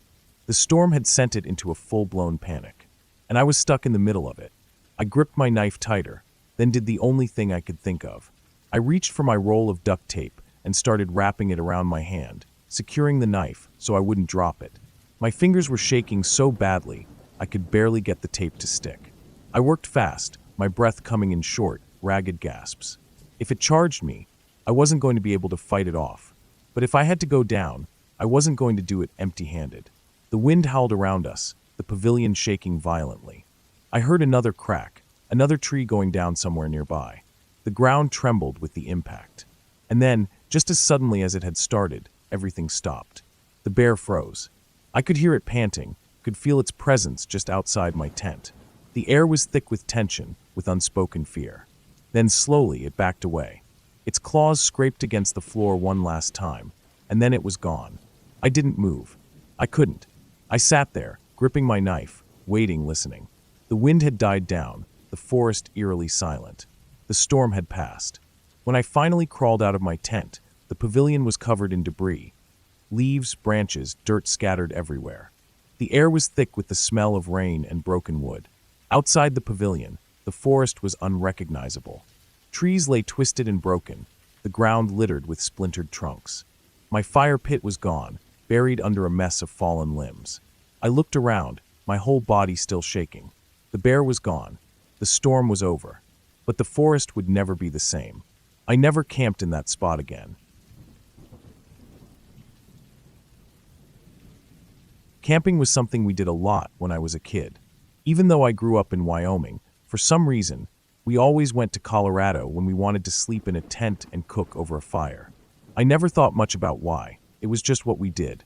By the time I was 12, I had been on more camping trips than I could count. It was just normal. Pack up the station wagon, load the cooler with whatever mom decided we were eating, and hit the road. It wasn't anything special. This trip wasn't supposed to be special either. It was early summer, and the nights were still cold, especially up in the mountains where the air was thin and sharp. My younger brother and I shared a tent, while my parents took the other one. We were camped near a small stream, far enough off the main road that it felt like we were the only people in the world. No sounds of cars, no city lights, just the dark outline of trees against the sky and the slow, distant rush of water somewhere in the blackness. That night, I woke up shivering. I wasn't sure what time it was, but it was still pitch black outside the tent, and my sleeping bag felt like it wasn't doing much to keep the cold out. I decided I was going to the car. It would be warmer in there, and I didn't feel like trying to fall asleep again while my teeth were chattering. I moved carefully, trying not to wake up my brother as I unzipped my bag and grabbed it to take with me. But of course he stirred. He always did. He was a little pest, always trailing after me no matter where I went. "I gotta pee," he muttered. I rolled my eyes. He always had to do whatever I was doing. I doubted he actually had to go, but I wasn't about to argue in the middle of the night. We crawled out of the tent, and the air hit me like a slap, cold and dry, biting at my face and hands. But something was different. The sky wasn't completely dark anymore. There was a glow on the horizon, a deep red stretching across the tops of the mountains.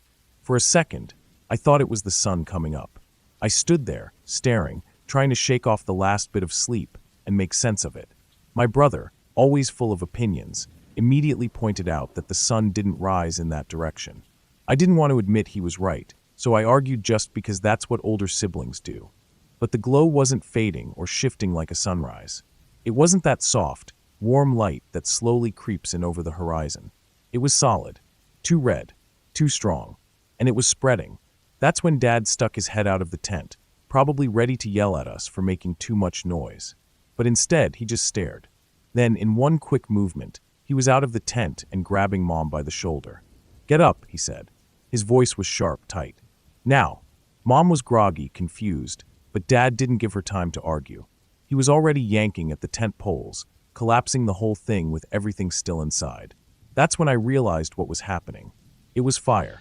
A wildfire. The realization hit like a punch. The glow wasn't morning light. It was flames, tearing through the trees somewhere in the distance, hidden behind the ridge. The smoke hadn't reached us yet, but it would.